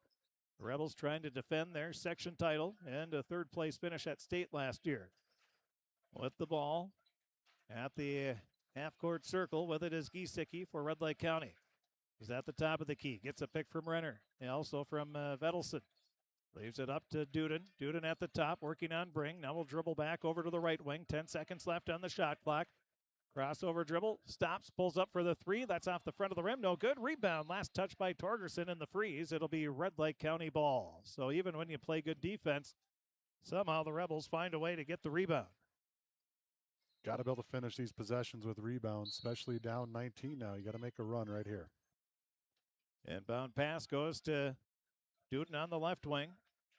The Bemidji State commit will be playing basketball there next season. Now the pass goes up to Giesecke. Giesecke drives in, kicks the pass out. Top of the key, Duden with a three. Good. Duden with the three. 54-32. A 22-point lead for Red Lake County. 10:21 remaining, and Duden now with 17 points in the game. First points of the second half. Top of the key with the ball is Bray. Bray kicks it off over to the far sideline. Torgerson, he tries a three. That's off the rim. Rebound. Duden rips it down. Shanky tried to knock it away, but Duden is able to escape. He cuts into the free throw line. Leaves a pass off to Vedelson. Now up to the top of the key to Gullingsrud. Gullingsrud backs up, kicks it back over to the left wing to Renner. Now over to Giesecke. Giesecke gets a pick, slowly dribbles up to the top, leaves a pass over to Gullingsrud, who makes a grab right in front of Coach Billion. Now onto the baseline, puts up a jumper. Giesecke, that's too strong. Rebound, Shanky picks it up for the freeze. They'll push it up, right-hand dribble. Into the front court, off to the right wing, leaves it over to Moen. Now into the free throw line, Bring. Over to the left wing, it goes to Bray. Bray drives in, puts it up off the front of the rim, no good. Rebound, Giesecke. Giesecke dumps it off over to Vedelson. Vedelson leaves it back to Will. He's directing traffic. Now after the right wing, Gullingsrud with a long three, in and out, no good. Rebound is loose and grabbed by Bring, who leaves it off to Moan. Moan looks up the floor, dumps it off left wing to Bring, gets it back. Now gets a pick from Bring, doesn't use it, leaves it to Bring. He'll drive into the lane. His layup is good off the glass. Boy, Bring has been tough in this game. Just a sophomore. What a bright future. He's going to keep growing stronger and stronger. 54-34, Bring now, and then coming right back are the Rebels, and they waste no time at all. That'll be the 19th point of the game for Duden, 56-34, 8:40 remaining, just over halfway through this second half. The Northern Freeze, they need to get some points and need to get a little bit of a run going. The pass in for Bring is tipped away out of bounds, last touch by the Rebels, and we'll have 5 new players checking into the game here. 3 for the Freeze, 2 for Red Lake County.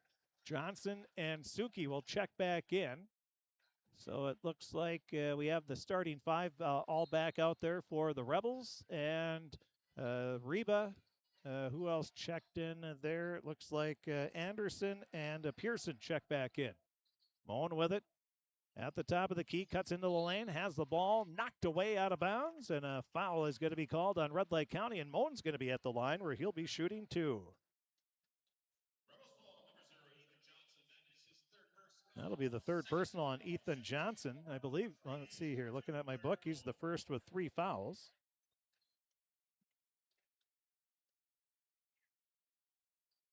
And the first free throw for Moan, no good. Well, you have won a couple titles on this floor, Coach Sturkel, and how much of a difference is it playing on this court compared to a regular high school gym? I think the biggest thing is the crowd doesn't affect it as much. It's not as loud down there. There's no one right on top of you, but it's a fun atmosphere. And the second free throw missed as well. So now the Rebels looking to expand their lead. Duden drives in, leaves a pass inside, putting it up off the glass as the Rebels, Thor Thompson. And he puts it in for his first points of the game on the assist from Duden, 58-34. We're in dangerous territory if you're a Northern Freeze fan. Reba, nice bounce pass inside on the backdoor cut. Missing the layup is Anderson. Oh, man. Just things are not going the Freeze way here in the second half. Now with it is Duden at the top of the key. Working on Bring. Spins, leaves a bounce pass inside to Thompson. Reverse layup. I think that's what we call it there, as he just flipped it up over his head. And Thor Thompson has the last 4 points with a pair of assists from Connor Duden. 60-34, largest lead of the game now for Red Lake County. Pass goes near corner. Now to Reba, out to the left wing, Bring over to the far corner. A 3-pointer in and out, no good for Pearson.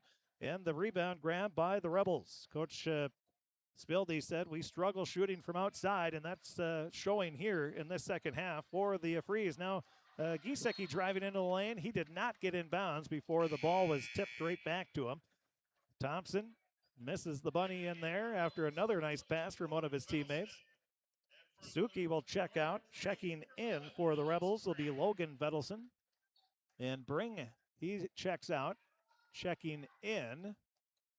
I didn't see who came back in there. Is that Bray? Yeah, Bray's back in. So Moan going to bring it up into the front court, up to the top of the key, hands it off over to Pearson. And a blocking foul is going to be called.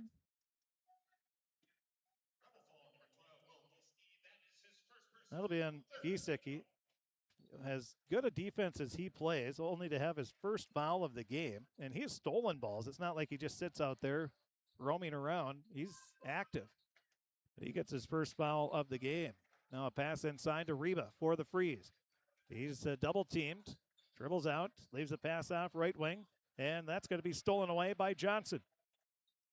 Ethan Johnson brings it into the front court, leaves a pass back to Giesecke. He's at the top of the key, crossover dribble, cuts in, now kicks a pass out. That'll go to Vedelson. Vedelson on the right wing, lays it back to Giesecke at the free throw line. He faces the basket, working on Moan. A jumper is short off the front of the rim. Rebound, Johnson, another offensive board. Kicks it out, Giesecke, a 3, good.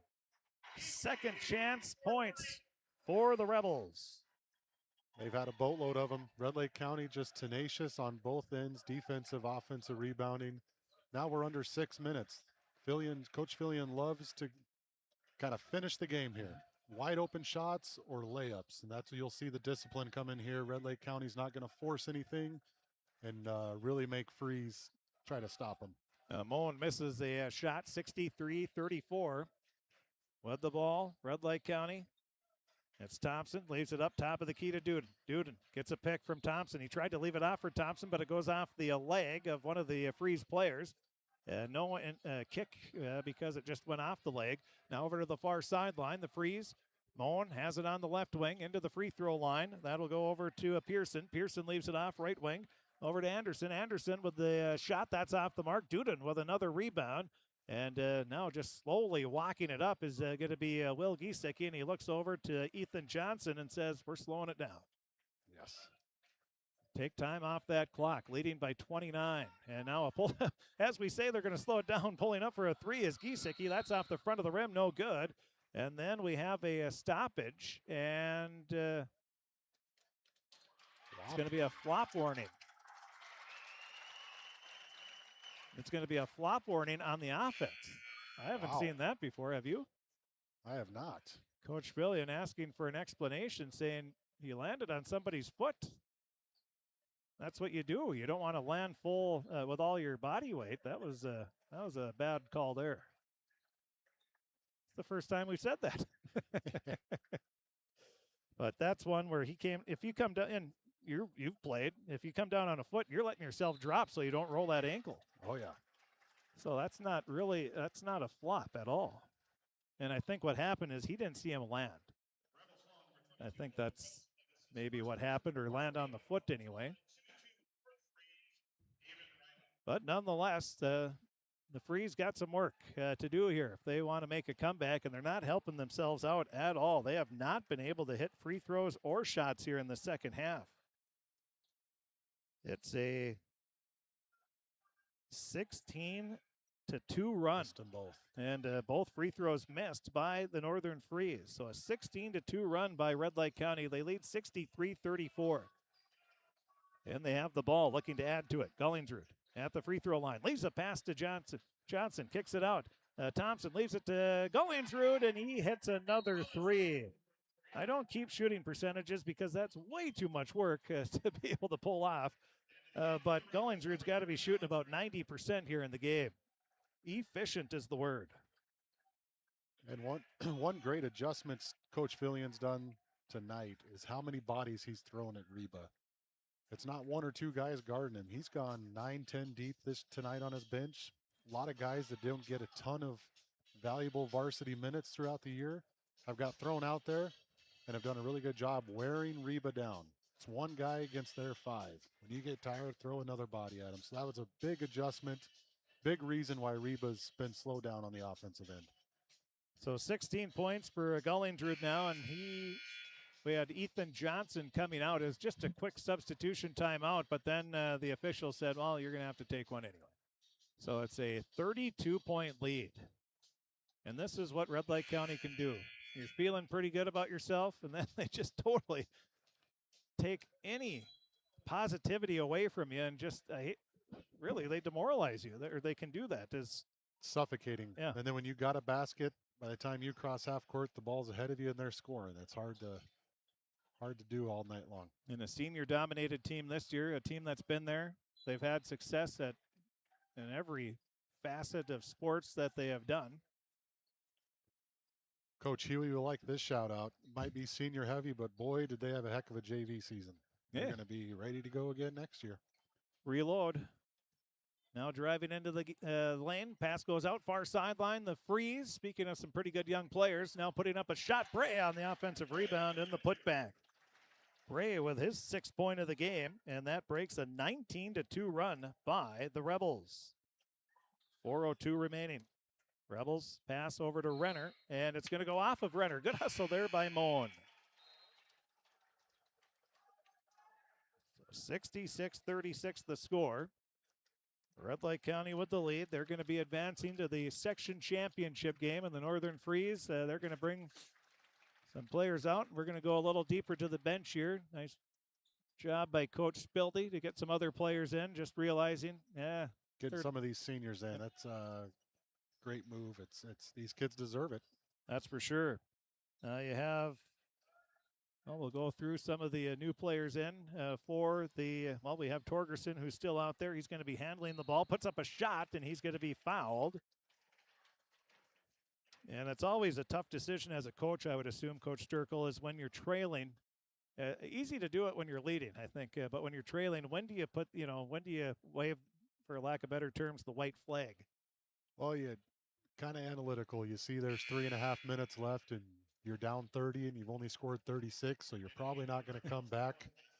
And, I mean, as much as it stings to lose, it sure is nice to be able to, like Wyatt Klopp, he's getting in here, getting all the seniors a little farewell bid here. They deserve it. They work hard just as anyone else in practice, and Coach Spildy knows that and recognizing it right here.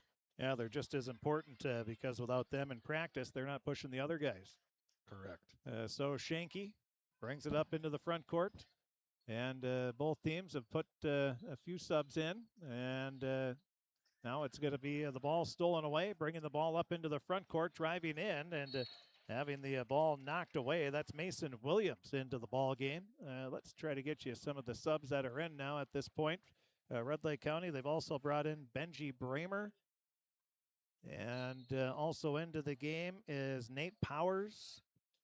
Nate dumps a pass off left wing. Now a three-pointer for Dylan Lundeen, and he hits the three. So Dylan Lundeen gets his first points. That's a shot he's going to remember for a while. Lundeen and Powers can shoot the ball very well. It's going to, it's like you said, reload next year. Well, they call a foul on the rebound after the ball went through. That's going to be on Powers. Battling inside, hoping to get a rebound. Like to see that. 3:07 remaining. And for the Freeze, they're going to bring the ball up into the front court along the near sideline. Pass goes off near side. In the game is Connor Lefebvre. Over to the right wing to Logan Folland. And a three-pointer. That's off the mark. That's no good. Rebound Williams. And Williams is going to be tied up. No, they're going to call a foul on the Northern Freeze. Well, we always ask coaches, anybody else on the roster that isn't listed here? And my first year doing play-by-play, I'll never forget, Coach told me, they'll never play. Guess what happened? Everybody played. And so we asked the Northern Freeze, and you have to get your rosters in at a certain time. And as a coach, the last thing you're thinking about is, what does my roster look like? Do I have everybody on? I would assume that's but there's there's 7 names that were added. And this is why ever since that first year, I learned my lesson. You learn from failure, and always make sure you're getting all the names, because you just never know at tournament time and even the regular season what's going to happen.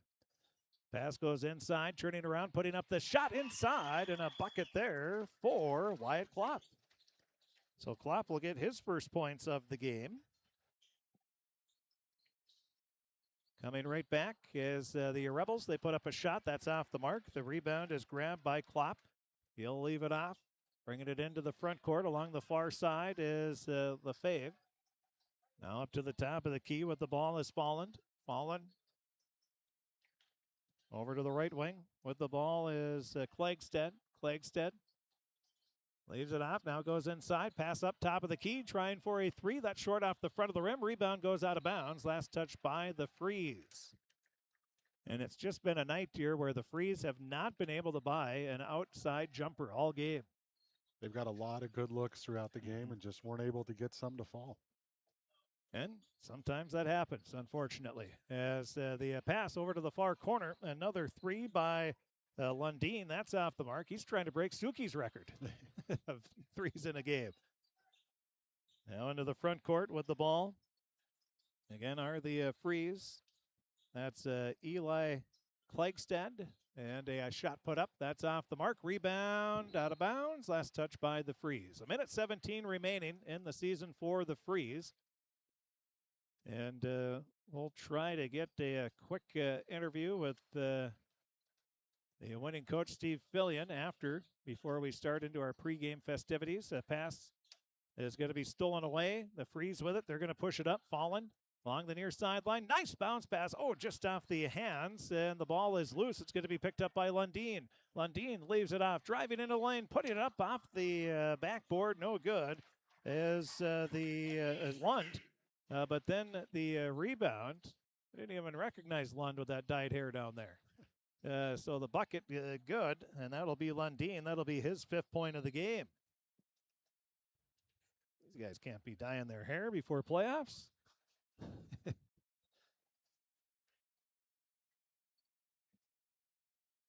71-39, 42.2 seconds left.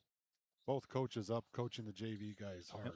Gotta love to see that. And now a shot put up, even though for the Northern Freeze, this isn't the outcome they wanted, but they're going to remember, these JV guys are going to remember it. Now pass goes inside, and putting it up off the glass for 2 is going to be Nate Powers.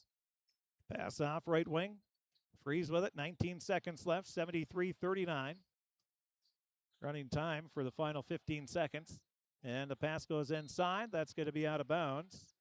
No, I can't do math. That's 34. Pass inside. There it goes to Williams. He'll leave it out. Into the front court. 6 seconds. And that is going to be the ball game. 73-39. The Red Lake County Rebels come away with an impressive victory here in the section semifinals, showing why they are the defending section champions. 73-39. And that would be only 15 points. So in the final 2 halves, or in the second half in the last 2 games, Red Lake County has given up a total of 23 points. In the 2 second halves of the quarterfinals and semifinals. This is the playoffs, and they're known for their offensive prowess, but their defense, Coach Sturkle, is the difference, really. It's just suffocating, too. You heard Coach Spildy talk about it, the gap integrity. They're where you wanted to get, and then they close out on shooters. The defensive rotation is just second to none. And they're undersized, but they get the rebound, and they push. And it's there's a reason they won 73-39. Nothing to take away from Northern Freeze, but Red Lake County is just a heck of a ball club. Sometimes you just run into a heck of a team, and that was the case here. But a great season for the Northern Freeze. And I know you probably would rather you be here than them, but it's, they played a heck of a game against you. Were able to edge you by 1 and hold on, and they had a great game in the quarterfinals, so hats off to Coach Spildy, who once again, it's always a tough out, especially at tournament time, it seems like, the Freeze. Coach Spildy, just a heck of a coach, heck of a friend of mine. Couldn't be more proud of the way his team battled, not just tonight, but the whole season. And dangerous team next year. They don't, they graduate some pieces, but they bring back a lot, and expect them to be right back here again next year. Yeah, great seasons for Torgerson, Shanky, and Klopp. Those are the only 3 seniors they have. Which is pretty scary for Section 8A because there's some good guys coming back for the Freeze. But they're not worried about that right now. Unfortunate ending, but great season for the Freeze and the great season for the Red Lake County Rebels. They improved to 27-3. They scored 36 in the first, 37 in the second half. They outscore the Northern Freeze 36-24 in the first, 37-15 in the second half, and win again 73-39. We'll take a break. We'll be back and have the post-game show. That's going to be coming up right after this on KROX.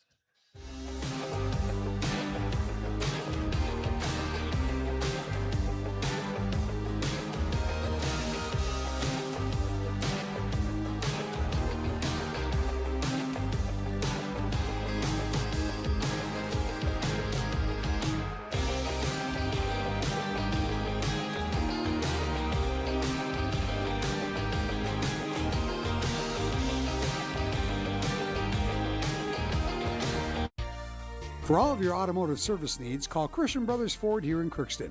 We have a service team to handle all of your vehicle's needs.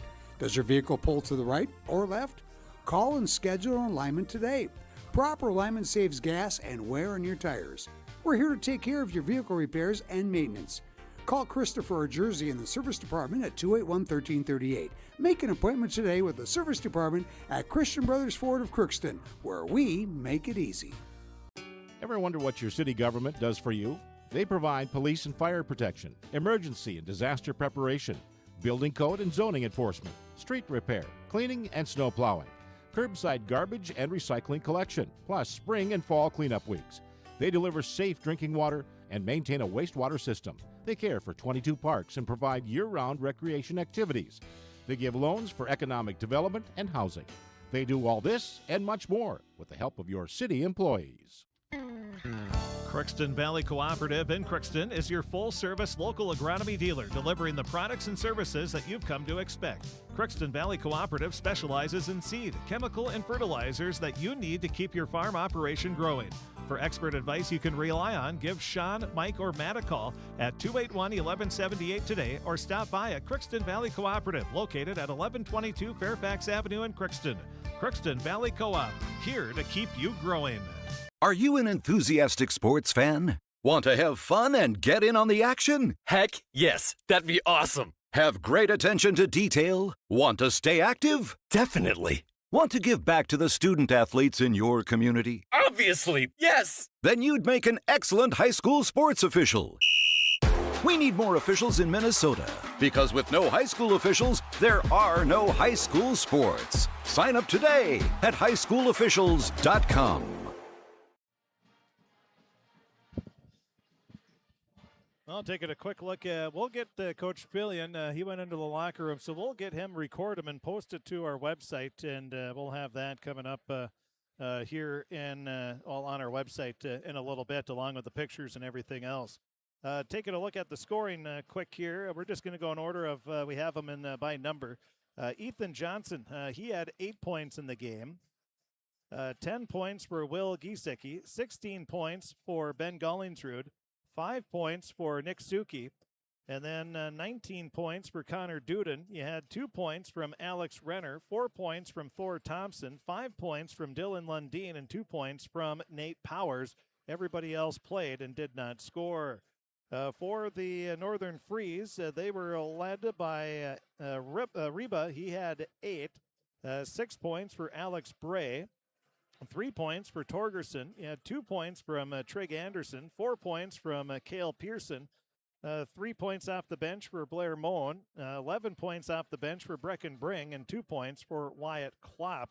And that was the scoring. Again, it was 36-24 at the half, 37-15. Red Lake County outscored Northern Freeze in the second half and win 73-39. Red Lake County will get ready to take on the they'll take on the winner of this next game, the Stephen-Argyle Storm, and the Fertile-Beltrami Falcons. And we'll have that on Friday evening at 7. So we'll get ready, and we're going to have, the pregame show for the next game. Again, we'll get Coach Fillion.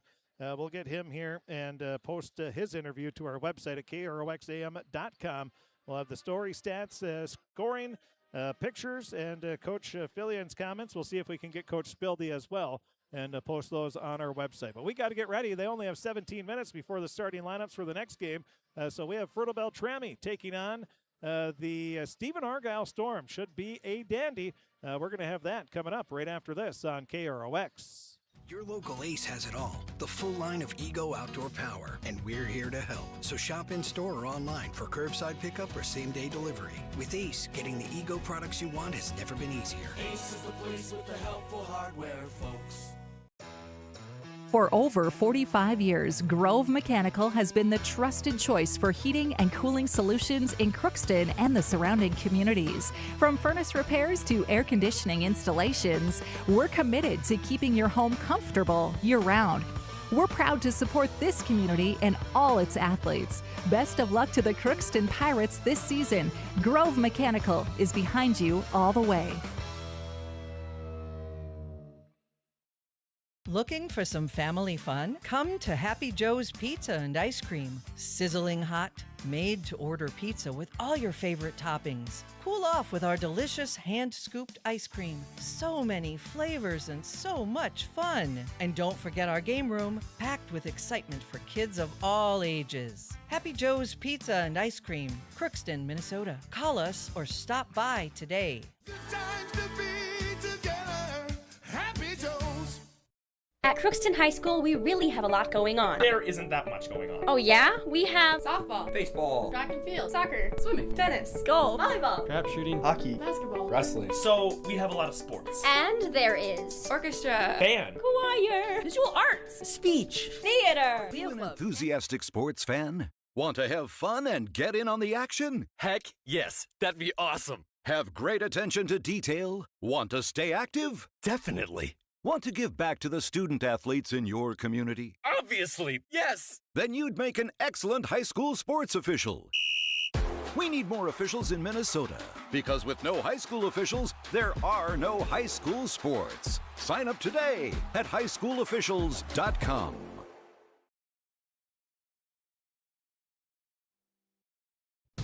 Rather than focusing on one particular specialty, the folks at Phil Thompson & Associates work as a team by providing a variety of financial services.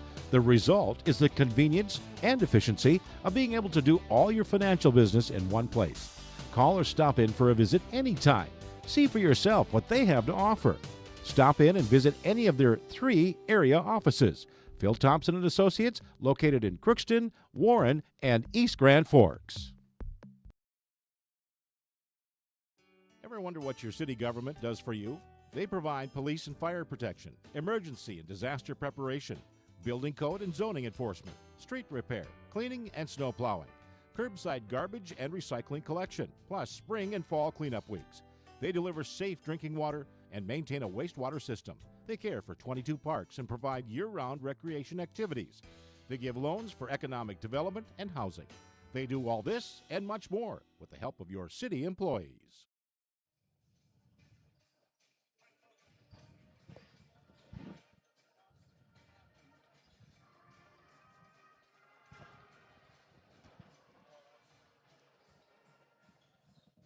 One game down, and we have one more left to go here at the Ralph Engelstad Arena in Thief River Falls. We have one finalist. The Red Lake County Rebels are going to look to try and defend their section title, but either the Fertile-Beltrami Falcons, who got the 1 seed in this West subsection, or the Stephen-Argyle Storm have something to say about it. And I'm Gabe Bishop here with you, calling this game number 2. Destry Sturkle alongside, and tell you what, if we thought the first game was fun, oh man, are we in for something here. We're in for a treat with this one. We got 2 big, strong, physical teams, and it's going to go down right to the wire. I've got a feeling with this one. I do as well. I think we've got the makings of something pretty special here, and one of these teams, I think we're going to be at that position where we're going to be upset that one of these teams is going to have to lose it. Yeah, it's going to, we're going to look back and wish this game would have went into overtime maybe, or double overtime, triple overtime. It's one of those games we're not going to want to get over, and it's whoever wins this one definitely earned it.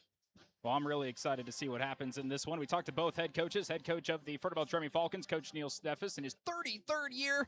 Head coach of the Stephen-Argyle Storm, Coach Reese Setterholm, in his 4th season. Just going to do a quick break, 60 seconds worth, so we can get ourselves in and get these interviews in, and then we'll take a break and be back. So we're back in 60 seconds here on KROX. Shopping for groceries is easier than ever with Hugo's Family Marketplace. To simplify life, Hugo's offers convenient online shopping with delivery or curbside pickup at gohugos.com. Even better, shop on the go with the Hugo's Family Marketplace smartphone app. Download e-coupons, recipes, grocery lists, weekly ads, and place your grocery order right from your phone. Save time and save big with Hugo's Family Marketplace, your hometown grocer since 1939. You're gonna find more low prices, more great stuff when you go to Hugo's. This is my farm. Don't come out here and tell me what I need. I need solutions that work and market options that are worth my time. Small town support that sees the bigger picture. A global network that empowers us. A co-op that's there for us every day. On the Real Pregame Show, head coach of the Fertile-Beltrami Falcons, Coach Neil Steffes, is with us, and we've made it to the semifinals here at the Ralph, and you come in here as the #1 seed in the subsection after a pretty convincing win in your game to get here to this point over North Kelleher. What did you like about that game, and how are you feeling heading into the semis? Yeah, I thought we did a good job coming out and doing what we were supposed to do, taking care of business. And I thought defensively we played pretty well. And then on the offensive end, we executed pretty well. And so, overall, I was happy in a game like that. You're kind of worried if the kids will be focused or not. And I thought they were, and they came out and took care of business. And you were able to get a pretty easy win. You're playing Stephen-Argyle today, who you haven't played in 3 months. It was way back in your 3rd game of the year, and both teams coming off some pretty lengthy football runs, and didn't really, as you mentioned earlier, it was before we got on air here, didn't really get into full basketball shape. So how different do you think this game is going to be compared to that one, really on both sides? Well, hopefully it's a lot different for us. We only shot the ball 25% for the game, and hopefully we shoot the ball better tonight. And overall, I thought besides not shooting the ball well, I thought we did a lot of things well in that game. But if you can't put the ball in the basket, well, you're not going to win many games. And so that was a big difference in the game. So hopefully, like I said, tonight we'll be able to make some shots and keep it close and keep it interesting. What did you learn about that Storm team from the first time you played them? Yeah, I mean, they're good. They're athletic. They defend well. They got size to match our size. And so, we're going to have to do things right and execute well and be efficient on both ends of the floor if we want to win. And, I think our kids are ready. And, hopefully, like I said, we play well tonight and we can get the job done. Any other specific keys that we haven't mentioned that you really need to do well? Well, the big thing is, you can't turn the ball over. And, the other thing is we got to rebound the basketball. We can't allow them to get second shots. And if we rebound the ball well, and if we don't turn it over, I think we'll have a good chance of winning the game. In terms of team health, where does that kind of stand? I know Preston's been out for a little while, but besides that, where do we stand on that? Yeah, we're good. I think everybody's healthy, or as far as I know. So they should be ready to go and ready to play. So like I said, hopefully we can go out there and perform and get the job done. Lastly, what's the message to these guys for that on the floor? Yeah, I mean, it's, go out and play hard and, do what you're supposed to do, be efficient. And as long as you play hard and you work hard, you're going to give yourself a chance. And I think these kids will do that. They're a really good group of kids. And so have fun and play hard is a big message. Really appreciate your time, Coach. We'll talk postgame. All right. Thanks a lot. And that was the head coach of the Fertile-Beltrami Falcons, Coach Neil Steffes, here with us on the Riverview Health pregame show. It's all about going out and playing hard and having some fun. At this point, not much a coach can do. It's on the players to go out, not be too panicked, not be too scared. Just go enjoy it. It's a game of basketball. It's something both teams have done for a long, long time. Senior heavy, played a lot of minutes. Go have fun. Go embrace the moment, and the best team will win. Well, we heard from Coach Steffes. Now Coach Setterholm. Another 60-second break, and we'll be back after this on KROX. I don't think that everybody wants to lead necessarily, but everybody wants to be a part of a team, and I think we provide that. Blaine Vanosic, I've been at Zavros this is my 23rd season. My dad is an extremely hard worker. I wanted to be like him. I wanted to work, honest work, and provide for my family like he does, and just live a comfortable life. And I found that here at RJ Zavro & Sons. It feels great. For all of your automotive service needs, call Christian Brothers Ford here in Crookston. We have a service team to handle all of your vehicle's needs. Does your vehicle pull to the right or left? Call and schedule an alignment today. Proper alignment saves gas and wear on your tires. We're here to take care of your vehicle repairs and maintenance. Call Christopher or Jersey in the service department at 281-1338. Make an appointment today with the service department at Christian Brothers Ford of Crookston, where we make it easy. 22. Here on the Riverview Health pregame show, head coach of the Stephen-Argyle Storm, Coach Reese Setterholm, is with us. You've made it to the semifinals as the 3 seed in the West subsection. It's all Western teams from here on out, and had a bit of a challenge against the last East team remaining, Clearbrook-Gonvick. They were an 8-8 team, but really didn't play like it for most of the game, but still able to pull away and win by 19. What did you hope the guys kind of learned about that kind of game and that atmosphere? Well, yeah, they came and fought hard, and it was a close matchup, it felt like, all the way through.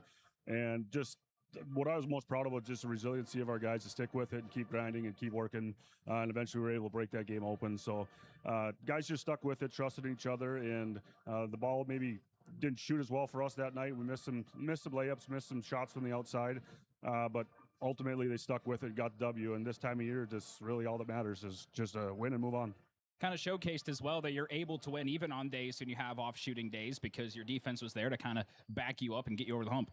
Yeah, defense has been playing very well, and it's all five guarding the ball, and most proud of our defense of all throughout these playoff games that we've had, because it's what's ultimately going to win you the games in this playoff run. And there's no easy teams really here on out. It's all tough basketball, and anybody can beat each other on a given night. So just got to show up, hang your hat on your defense, and work together on offense, and hopefully good things come. Well, you're taking on the top team in the subsection and the top team remaining, the Fertile-Beltrami Falcons, who you played way back in December. You only played once.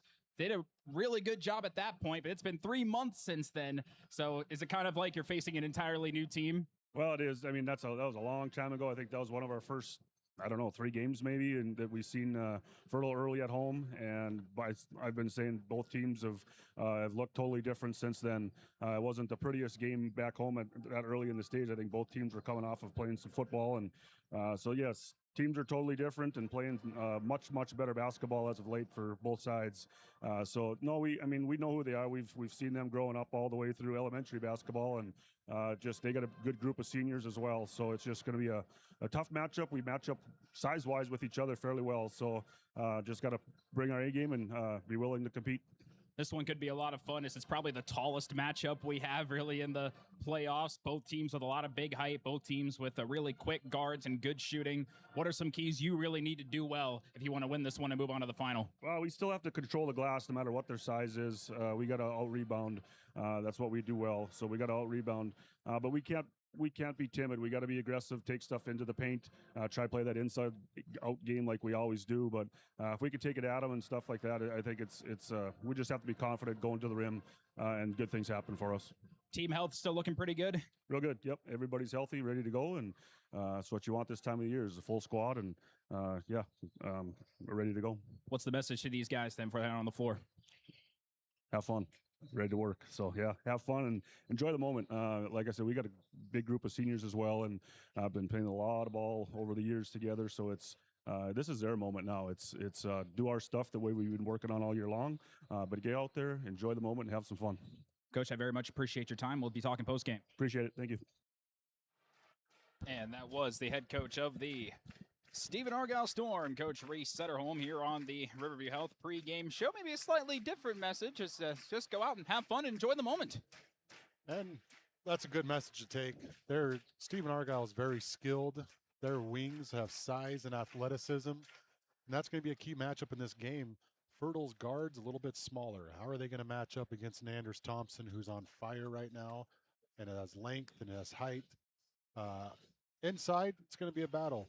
Paniak and Carlson against, Hendrickson and Golickson. That's an absolute battle. That's going to be fun to watch. I think the game is won on whose wings can attack the hoop and get going sooner than later.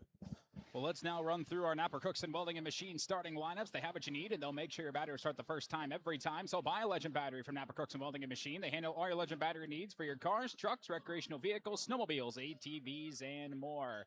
For the Storm, Carlson is actually starting for the first time all tournament. He'll be, as they're matching up in a big-on-big duel here. Anders Thompson, who's put up 23 and then 26 points, respectively, in each of the first 2 tournament games, will start to the right of Shea Setterholm running point, and then the incredibly athletic Raiden Winorovich will be moving on his left side. And normally, as mentioned, it would be Dylan Widner who had been starting in the tournament, but Caden Paniak is now moving up to the 4, and Carlson will be playing the 5, the big 6'10" big man. For Fertile-Beltrami, the reason why you need to do that is because they've got a couple of big men, but first we'll talk about their speedy point guard, Briar Strem, will be a running point alongside Steven Sather, and Caleb Sather will be the 3 for that. And then your big guys, Drew Gullickson, Gage Hendrickson, the 4 and the 5, 2 of the biggest, big men that you're going to run into in the state, let alone in the section. And we can safe to say Stephen-Argyle might have their work cut out for him. That inside game is going to be fun to watch, and Gullickson and Hendrickson, when they are on the same page working as one, holy moly, they're tough to guard. So we'll see how that shakes out. I'm really excited to see what happens in this one. We're going to take one last break and be back with the opening tip here on KROX. Your local Ace has it all, the full line of Ego outdoor power, and we're here to help. So shop in store or online for curbside pickup or same-day delivery. With Ace, getting the Ego products you want has never been easier. Ace is the place with the helpful hardware, folks. For over 45 years, Grove Mechanical has been the trusted choice for heating and cooling solutions in Crookston and the surrounding communities. From furnace repairs to air conditioning installations, we're committed to keeping your home comfortable year-round. We're proud to support this community and all its athletes. Best of luck to the Crookston Pirates this season. Grove Mechanical is behind you all the way. Looking for some family fun? Come to Happy Joe's Pizza and Ice Cream. Sizzling hot, made-to-order pizza with all your favorite toppings. Cool off with our delicious hand-scooped ice cream. So many flavors and so much fun. And don't forget our game room, packed with excitement for kids of all ages. Happy Joe's Pizza and Ice Cream, Crookston, Minnesota. Call us or stop by today. Times to be together. Happy Joe's. At Crookston High School, we really have a lot going on. There isn't that much going on. Oh yeah? We have Softball, Baseball, track and field, soccer, swimming, tennis, golf, volleyball, Crap shooting, hockey, basketball, wrestling. So we have a lot of sports. and there is orchestra, Band, choir, visual arts, Speech. theater, Leo Club. and Crookston is one of the highest academic schools in the region. Really? Yeah, really, especially in math and science. I guess we do have a lot going on. Yeah, and that's why Crookston High School is my education destination. You've been waiting for a chance to do something that matters, something big without a big price tag.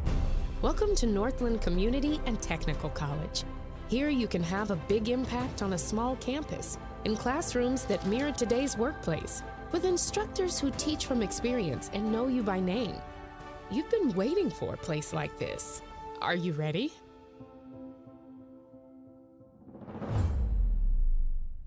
Your local Ace has it all, the full line of Ego outdoor power, and we're here to help. So shop in store or online for curbside pickup or same-day delivery. With Ace, getting the Ego products you want has never been easier. Ace is the place with the helpful hardware, folks.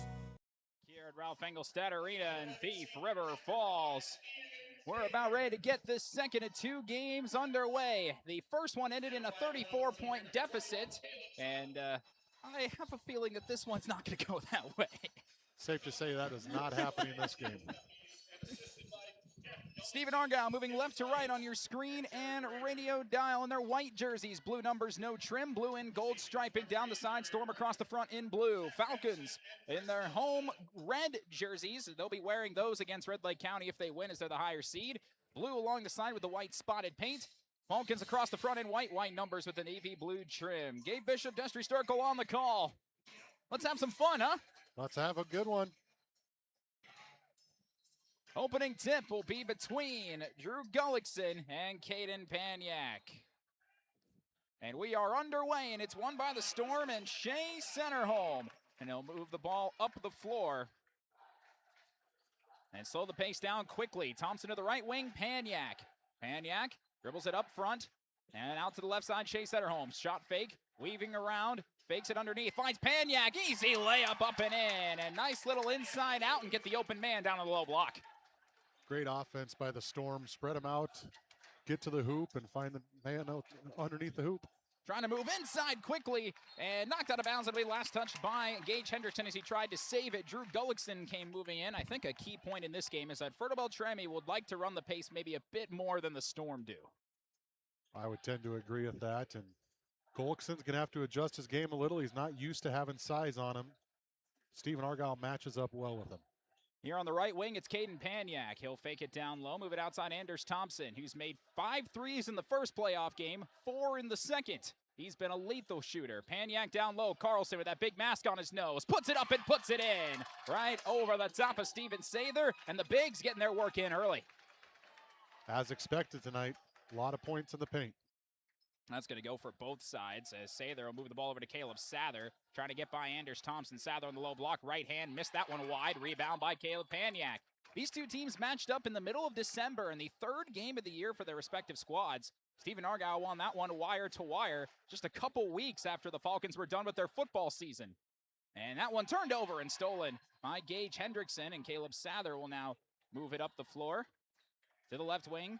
Steven Sather off the screen, has some space, puts up a runner in the paint, banked and in and out. And another rebound by Paniak. Now the Storm look to move. Shea Setterholm over to Raiden Winterovich, going one-on-one with Strem. Spin move, shot fake, right hand, good.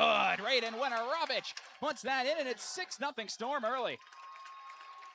Great start for Stephen-Argyle, pushing with pace, playing together. Can't ask for a better start. And this is a team that beat Red Lake County by 24 just a matter of weeks ago. Playing phenomenal basketball. And at the right time, too. Up top, Hendrickson will give the ball to Sather. Off the screen, Sather nearly traveled. Right wing, Briar Strem off the screen now from Gullickson. Strem a runner from the foul line. That's good. And the Falcons get on the board. Briar Strem hits it from the stripe. Tough shot for anyone but Briar Strem. I've seen him make probably 25 of those at the Ralph. 2.5 minutes gone by first half. Shea Setterholm near the corner will get it out to Winterovich. Not a three-point shooter. He'll choose to drive and had it stripped and taken away by Gage Hendrickson. Here's Briar Strem. Strem will wait, get out to the foul line, weave to the left, fake a pass, back outside. Steven Sather will work another round of screen. Sather all the way to the rack, and he lays it up and in. And now the Falcons seem to maybe have found a bit of their groove. 6-4 Storm. Settle in, the nerves go away, and we're back to a up and down basketball game. 3 minutes gone by first half. Paniak gives the ball off. Setterholm thought about a three, won't take it. Outside, Raiden Winterovich, guarded by Strem. In the corner, Anders Thompson. Down low, Carlson. One-on-one with Gullickson. Carlson lob it. Paniak somehow stopped that from going back to the guards. They kick it out to Setterholm. Setterholm driving in the paint. Stops up and under. Good. Shea Setterholm. And what a job by the Storm to save that possession. 3.5 minutes gone by in this first half. 4 buckets for the Storm, scored by 4 different players. Here comes Sather, and a little reverse too strong. Rebound by Anders Thompson. Back up the floor come the Storm here. They look very composed. Left wing, Raiden Winterovich. Outside, Paniak. Paniak back to Winterovich. Right wing, Setterholm. High post, Jake Carlson. Backs in, kicks it back out. Paniak will now drive. Gets stopped by Hendrickson. Paniak had stripped by Strem. Strem one-on-one with Anders Thompson. Caleb Sather coming to help. Thompson draws a foul. He was good on defense all the way until he lunged in front of Strem and gets hit with a blocking foul. As a coach, I think you're okay with that foul. You don't want to give up a layup. Anders used his length, made sure he didn't make the shot. Put Strem to the line, make him earn them. First free throw is good. Gets a friendly roll on that. Couple substitutions here. Dylan Widner, who got the start the first few games, comes in for the Storm, and the Falcons will bring in Brady Bjork, yet another big man for them.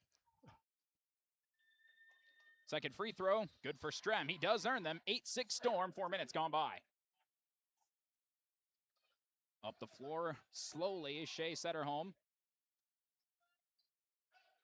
I may be wrong, but I think we got 10 seniors out on the court. How impressive is that? That's pretty amazing, isn't it? Jake Carlson out to Caden Paniak. Left wing, Widner. Dylan out to Carlson again. Setterholm, step back, won't shoot it. Dylan Widner is a good three-point shooter. Now he'll get cut off, moving out Raiden Winterovich. Working on Strem. Winterovich double-teamed. Got underneath, draws a foul. He saw a little gap that H. Hendrickson left him. Got whacked on the wrist and will go to the line for 2. Strem picks that one up. He doesn't need much room to find a little space, get to the hoop. And Fertile could even sag off a little bit more on him. He's not going to shoot that three. That's not his game. First free throw is good. Stephen-Argyle, big point in these first few games that they've had are big from the foul line. They made 16 free throws against Kitson County Central, 14 against Clearbrook-Gonvick. They've been doing a wonderful job getting to the line, and even better job at making them, as Winterovich goes 2 for 2 and puts the Storm up 10-6. Rebound the ball and make free throws. That's a good combination to play into March. With the ball now is Briar Strem. To the left wing, Steven Sather down to Gage Hendrickson. One-on-one with Carlson. Outside, Bjork. Gullickson out right now. Lob it into Bjork down low, guarded by Paniak. Extra pass, Caleb Sather counted and one. He got pushed in the back by Dylan Widner. It'd have been an unnecessary foul and a chance for a three-point play. Great cut by him. All eyes went to the post feed, and he just cut to the hoop, got a layup. So now a chance to cut this down to one. Neither team has nor made nor attempted a three-pointer in the first 5 minutes. Old school hoops. I'm okay with that. Free throw's way short. Rebound by Dylan Widner. Good old days where there wasn't a three-point shot. Outside, Raiden Winterovich. They'll move it to Paniak, guarded by Bjork. Paniak will sometimes shoot it from outside. That's not his first choice. Down low, Carlson, guarded by Hendrickson. Spin, right hand, that might have been blocked and taken back by Strem. Moving with some pace. Ryer Strem, kick out. Sather, cut off by Widner. Back to Strem. Hendrickson, working on Carlson, muscles his way in, gets, the roll didn't fall. That took 4 bounces and so rudely decided not to go in. Rebound to Dylan Widner and back to Shea Setterholm. Pops up for a three, too strong, and a rebound by Strem. 12:20 to go, first half. 10-8, Storm in front. Gullickson looks to come back in. Sather, Bjork. Get the ball back out to Strem on the right wing, guarded by Winterovich. They're trying to get it to Hendrickson. Carlson and Hendrickson are wrestling down there. They lob it in. Hendrickson, backdoor pass. Sather rejected, but a foul called on Paniak. He was with Sather stride for stride, but they call him with a foul, and to the line goes Sather for two. 50-50 call, but what goes unnoticed is just another great cut. Ball goes in the post and cut to the hoop. Good things happen. Sather missed his first free throw attempt of the day. Gets that one to go for his third point. Owen Widner will check into the game, as will Gullickson. Gullickson, as before we went live for the opening tip, final warm-up ball got hit in the face. Had a couple of gauze rolls in his nose in his first stint. He has since ditched those. So he's gotten rid of those, and I think I'm okay. Just a little bloody is all. Second free throw is good for Caleb Sather, and we're tied at 10. 6 minutes gone by, first half. Setterholm moving out to Dylan Widner. Dylan Widner at the foul line. Back outside, Raiden Winterovich. Winterovich driving, lost the ball, gets it back. Now lost his dribble. Owen Widner to Shea Setterholm in the paint. Setterholm left hand over Gullickson. Shea Setterholm with his second bucket of the evening. Setterholm doing a great job not settling, getting to the hoop, even though he knows it's going to be contested by a bigger guy. Yeah, you like these point guards that aren't afraid of who's in front of them. They get to challenge these bigger guys. Here comes Bjork, gets cut off nicely by Owen Widner. Another cut, another foul, and another and one. This time Gullickson moves in on the cut, and that's a foul on Owen Widner. The Falcons can take their first lead of the day. Stephen-Argyle's got to keep their head on a swivel on that defensive end. See ball, see man. Right now, it's cost him. Hendrickson short on the free throw, and Widner with the board. Tied at 12. 11:15 to go. That's 3 straight buckets the Falcons have scored on that cut. Here's Dylan Widner for 3, and he buries it. There's a three-pointer. Dylan Widner drills that for his first points of the day. It's 15-12.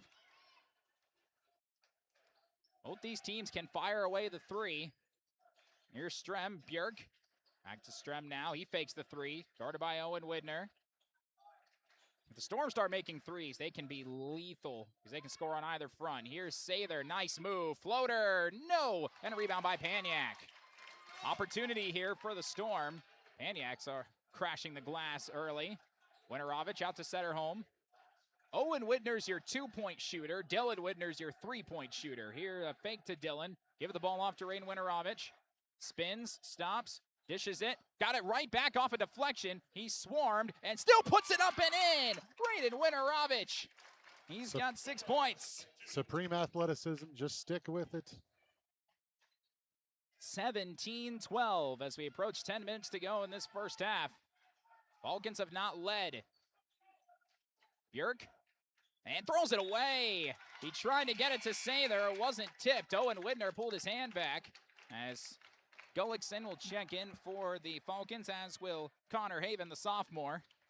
And the Storm will bring in not only Anders Thompson, but Sammy Durand will check in for the first time. And the ball will go to Shea Setterholm. Under 10 minutes to go, first half, 17-12. He's not across half court line, now he is. Took some extra time with that, and a timeout will be called by Coach Setterholm. There was some confusion there, and Coach Setterholm needs a 30-second timeout. We'll take one as well. 9:51 to go, 17-12 Storm. Back in 30 seconds on KROX. Shopping for groceries is easier than ever with Hugo's Family Marketplace. To simplify life, Hugo's offers convenient online shopping with delivery or curbside pickup at gohugos.com. Even better, shop on the go with the Hugo's Family Marketplace smartphone app. Download e-coupons, recipes, grocery lists, weekly ads, and place your grocery order right from your phone. Save time and save big with Hugo's Family Marketplace, your hometown grocer since 1939. You're gonna find more low prices, more great stuff when you go to Hugo's. Well, we're back here. After that timeout was called, there was some confusion, and then Coach Steffes was pretty upset about something. We couldn't really tell what it was, but there's been a technical issue. There's a technical issue, and Briar Strem's going to go to the line and miss on a free throw. Stephen-Argyle had 6 guys on the floor. Oh, and that's why Coach Setterholm called timeout. 6 guys on the floor for the Storm. That's a coach technical, so you get 2 shots. Bryce Strem gets 1 out of 2. And the biggest part of that whole thing is that the Falcons, I believe, get possession after that. So a bit of a substitution mistake. Sammy Durand, who came in, Raiden Winarovich didn't come off the floor. He stayed in the play, and he was all the way down in this corner. He's the one that's now off. So that's the guy that they were missing that could go back to the bench. You don't see that very often at all. No. 17-13. Falcons with a break here if they can capitalize on it. Get this lead down. Haven, and move it to Strem. Gullickson, right hand, and it's good. Drew Gullickson. His first points of the day. That's 3 free points, and it's 17-15 with 9.5 to go. Thompson out to Setterholm. Setterholm to Sammy Durand.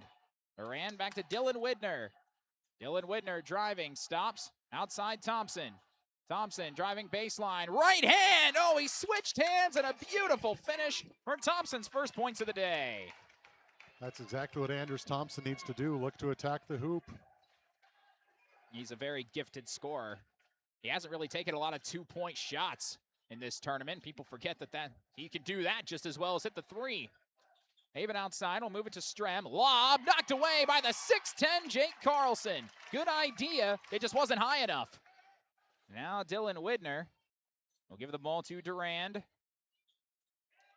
Durand, move it to Widner again. Hand off Shea Setterholm. Down low, Jake Carlson. One-on-one with Hendrickson. Off the pivot foot, and a foul on Gullickson. Hendrickson, excuse me. That's his first, just the second Falcon team foul. But 2 free throws for the big man.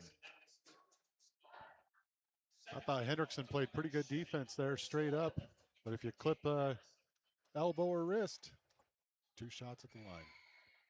First free throw is short. Even if it's not big contact, if they hear the sound of skin hitting skin, more likely than not, they're going to call a foul no matter what, especially when you're down low trying to stay straight up. Yep. Carlson missed them both. Rebound to Hendrickson.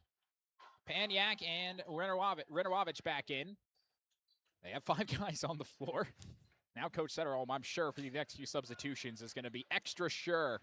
Pass deflected, but it still finds Gullickson. Working on Carlson, and he draws a foul. Pretty much the same thing as it was on the other side of the floor. Carlson gets hit with that foul. And, hey, consistency. Both teams not doing great from the free throw line. And that stays the same, as that was very short, as Bjork will come in for Caleb Sather. Again, the foul line has been a big perk to Stephen-Argyle this year. They've done really well with that. Second one, also no good, but an offensive rebound. But through the hands of Gullikson, and finds Strem. Out to Bjork. They've got all three of their big men out there right now. It's the first time they've done that in this game. Bjork. Hendrickson driving, blocked by Paniak off the hand of Drew Gullikson, and that is fantastic defense. Be very few times you'll see anyone get a shot over Paniak. He's long, athletic, and has a great knack for blocking the ball. Here's Anders Thompson, 8 minutes to go, first half, 19-15, and an offensive foul. An illegal screen as Carlson has his second foul of the day, and now, and Sather will come in. Coach Setterholm is not going to do anything in terms of substitutions. With 7:59 to go in the half, they're going to leave him on the floor. As a coach, when you have one of your star players with 2 fouls and 8 minutes left in the first half, what do you tend to do? 50-50 on that, but I think jump ball, possession arrow to the Falcons. You need his height out there. You got to let him ride, and hopefully he plays a little bit smarter, doesn't pick up his third. No, every game is different in terms of when you choose to take guys out. I feel like there are certain times early in the game where it could be obvious. Otherwise, there's a little bit of gray matter there. Here's Gullikson, another block by Paniak. Here comes Winarovich. Moving in, had 3 defenders on him. Carlson throws it to Thompson. And now Thompson will reset. Winarovich, down low, intercepted by Hendrickson. Ball back to Strem. Falcons fans on the far side, Storm fans on the near side. Strem has Carlson on him. This is a big-time mismatch. Kick out Sather. Down low, double team on Gullikson. Strem wide open 3, it's way short. And a rebound to Anders Thompson. And the Falcons are struggling a bit from the field right now. Paniak with the ball. Left wing, Widner. Up top, Winarovich now. Low block. Surrounded. Oh, what a pass! Paniak puts it in. How did Winarovich see that? That's years of playing together right there. You just have a natural feel for one another, and another nice cut to the hoop. Largest lead of the half so far for the Stephen-Argyle Storm. Moving in now is Gullikson. That misses. And another board for Paniak. His defense has been phenomenal today. Now Anders Thompson will move the ball to Raiden Winarovich. Left wing. Driving is Dylan Widner. Pull up foul line. No. Rebound Raiden Winarovich. Surrounded. He's still surrounded. He's still surrounded. Got it out to Paniak. Fires a 3. No. Winarovich again with the board. Traveling baseline. Reverse. No. And it's still loose in the corner. And slammed back into play and grabbed by Bjork. Crazy sequence. Can the Falcons score off of it? Here comes Strem. Cut off by Thompson. Up top. There's a wrestling match going on down low. On the move comes Dylan Widner, and he flies in, misses the shot, and draws a foul. What the heck happened in the paint on the other side? Gullikson was flattened by Jake Carlson, and they don't call anything. That was a bizarre scenario. For those on the radio, if you've ever seen the start of a wrestling, just another sequence of wrestling after a play has happened, where they start with one person on top of the other, that's exactly what it looked like. Falcons will call a timeout. It's a full one, so we'll take a 60-second break and be back after this on KROX. Looking for some family fun? Come to Happy Joe's Pizza and Ice Cream. Sizzling hot, made-to-order pizza with all your favorite toppings. Cool off with our delicious hand-scooped ice cream. So many flavors and so much fun. And don't forget our game room, packed with excitement for kids of all ages. Happy Joe's Pizza and Ice Cream, Crookston, Minnesota. Call us or stop by today. Good times to be together. Happy Joe's. You deserve the best. Earn your degree at University of Minnesota Crookston with the best public dorms in Minnesota, ranked by niche. With over 75 programs, you'll easily find the best fit for you. In this close-knit community, you're just around the corner from your new best friends. Plus, the U of M system has the lowest cost after financial aid in the state, so you receive the best value for your education. University of Minnesota Crookston. Small campus, big degree. The best of both worlds. Back here in the Ralph Engelstad Arena in Thief River Falls, the 6-point lead for the Storm is the largest lead for them, and Dylan Widner's at the line looking to add some more. Very physical game. And, yeah, that's pretty much all we could say at the moment. It's incredibly physical. Dylan Widner's at the line. And, oh my goodness. 3 bounces and it doesn't fall. Destry, how important are these free throws going to be down the stretch? Free throws are the key piece to winning a close game. Widner does go 1 out of 2. He'll come out now for Setterholm. Another key thing that the Storm have done really well is bench production. Every time they get guys in, they run consistent 8-man rotation. And they've averaged nearly 20 bench points per game against Kitson and then against Clearbrook. Games like this, your bench has to play well and give you something. You know the starters are going to do what they do. It's what role player is going to give you a little bit more. Outside, Sather. Hendrickson to Gullickson. Gullickson to Sather. Sather, wanted Gullickson again, back out to Sather, to Strem. Guarded by Raiden Winterovich, shot clock at 8. The Falcons are trying to, Coach Steffes is frustrated that they're not moving the ball. Strem misses a 3 poorly, and a rebound by Owen Widner. The Falcons are out of sorts right now. Uncharacteristically, a really bad possession there from them. Look for them to get to a better action here. Crossover by Winterovich sends Strem to his feet. Here comes Setterholm. Got a 3! Double-digit lead. Sorry to cut you off, but that's a massive play. Big shot by Setterholm. And with under 5 minutes to go and a 10-point game, and a steal by Anders Thompson that did not hit the out-of-bounds line. Oh, it is tense over there on that Falcon bench. Setterholm thought about another 3. He'll work it to Thompson. Paniak. Setterholm. Corner. Owen Widner. He'll find Setterholm driving baseline. Reverse lay! Shea Setterholm gets that one to go. Amongst all the Giants, tacks the hoop, gets an easy layup. 9-0 run. Gullickson missed the layup. He got Paniak in the air, but couldn't cash in. Rebound to Anders Thompson. Coach Steffes might need another timeout. Here is Paniak. Owen Widner will move the ball to Winterovich. Setterholm. Anders Thompson for 3. And that's no good. And Owen Widner got the rebound, but just missed Raiden Winterovich, who was open. He had 2 defending him. It was 5-on-4. Although the Falcons don't necessarily pick up the pace. They're slowing it down again, just trying to find a shot. Here's a cutting Sather. They're trying to work the cutting action again. On the move is Briar Strem, dishes it outside. Sather for 3. No. Fight for the rebound and snagged by Owen Widner. Back the other way come the Storm. Winterovich on the left side at the foul line. Kick it out, Owen Widner. Back to Winterovich. He'll drive, stop. Out to Anders Thompson. Over the head pass, Owen Widner. In the paint, shot fake, Paniak. Back to Owen Widner. In the paint again, hands it off, Setterholm. Lost it, got it back, ball's loose. Shot clock down to 7, knocked out of bounds by Sather. With under 3 minutes to go, as Durand and Dylan Widner will come in for Thompson and Winterovich. I think with 7 seconds left, if you're the Falcons, you have to get a stop here. Yes. Don't foul. Make them shoot a contested long 3-pointer. Stephen-Argyle doesn't have a ton of scoring on the floor right now. Well, 3 seconds left. Setterholm, does he know it? He has no idea. Long 3 at the horn, doesn't get off in time. And a big stop for the Falcons on a shot clock violation.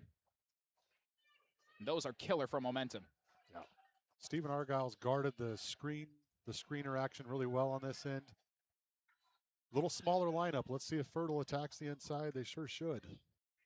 Yeah, you have Owen Widner who's guarding Hendrickson. Gullickson cutting to Sather. Owen Widner knocked that pass away. It was open. And they kick the ball to Strem. Strem to Sather. Sather back to Strem. 2:30 to go first half. The Falcons have only scored 15 points. Strem will pull up mid-range, decides to make me eat my words. That's a nice shot. And Strem up to 7 points. 27-17 our score. Storm back with it. Left wing, Sammy Duran. Duran will move the ball to Owen Widner. Owen Widner to Dylan Widner. Dylan Widner to Owen again. Owen to Shea Setterholm. Setterholm driving. Setterholm, Paniak, baseline. Working on Gullickson, tries to split the defense, throws it away, over and back. And the Falcons have had a couple of nice stops with this smaller lineup out there. And Renorovich is going to come back in and get some more height on the floor as soon as they can. 2 big defensive stops. They scored once. Let's see if Fertile can get a good look here. Under 2 minutes. I think if Neil and the boys get this to 6 points or less come halftime, they'll feel pretty good. I was going to say if they get in that single-digit range, because being down 12 with 3 minutes left and a half, that's a lot of negative morale that would come your way. Briar Strem's open for 3. No. And a rebound by Caleb Sather. Sather will now move it to Strem again. The threes aren't falling. Gullickson just muscling through Paniak. Paniak got a piece of that. That's his 3rd block of the day. 90 seconds left. And the Storm back with it. Owen Widner, mid-range J, missed that. Rebound to Gullickson. 1:20 to go first half. Storm lead the Falcons by 10. Here's Strem on the right wing.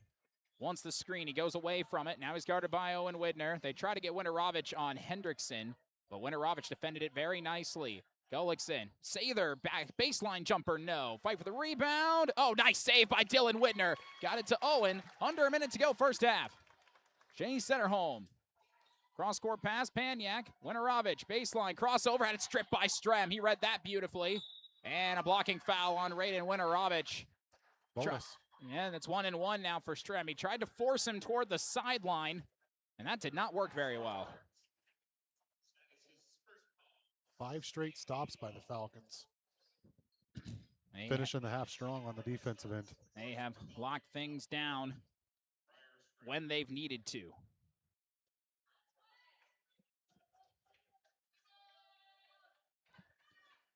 Bonus free throw, in and out. Paniak with the board, man, you had to have that. It's still a 10-point game. And a 11-second difference between shot clock and game clock. Here's Paniak. Setterholm, shot fake. Hands it off Dylan Widner. He'll fire a 3. No good. And a board by Hendrickson. The Falcons can hold for the last shot if they want to. And it looks like they're going to. Can they get this to within single digits in what's been a very defensive first half? And I think the Storm, no matter what happens on this possession, are going to be pretty happy with. Right wing, Sather with 10. Sather up top to Strem with 7. On the shot fake, kick out. Sather, open, 3. Good! Huge shot. Setterholm will launch one, and it's no good. And the Falcons do get it down to single digits as Caleb Sather makes it 27-20 at the half. What a huge shot that was. Big shot, and I would say 6 defensive stops in a row to end the half. That's good momentum builder. Both teams have got to be feeling good. Fertile's got to just kind of gain their composure, use this halftime break to calm down and regroup. And Stephen-Argyle's got to have pedal to the metal mentality here. Just come out all guns ablaze in second half. Well, we will take a break, and we'll be back with our first half stats and scoring. Take a look at the Draft Sports Bar and Grill scoreboard update and get you ready for the second half after this on KROX. Accidents happen. Illnesses happen. When you need timely, reliable care for allergies or respiratory infections, sprains, strains, or broken bones, or urinary infections, you can count on Riverview Health. Riverview Clinic in Crookston is open 7 days a week, weekdays from 7 a.m. to 7 p.m., and weekends from 9 a.m. to 1 p.m. For appointments, call 218-281-9595. When the unexpected happens, Riverview Health is here for you. Farming today doesn't always feel the same way it used to. Then again, some of it feels all the same. Maybe it isn't so much the jobs that changed, but how they get done. Now that's a different story. Efficiencies are critical, which is why you need a lender who will find the right loan structure for a strong financial future. You need a lender to look out for your whole farm operation. Ag Country.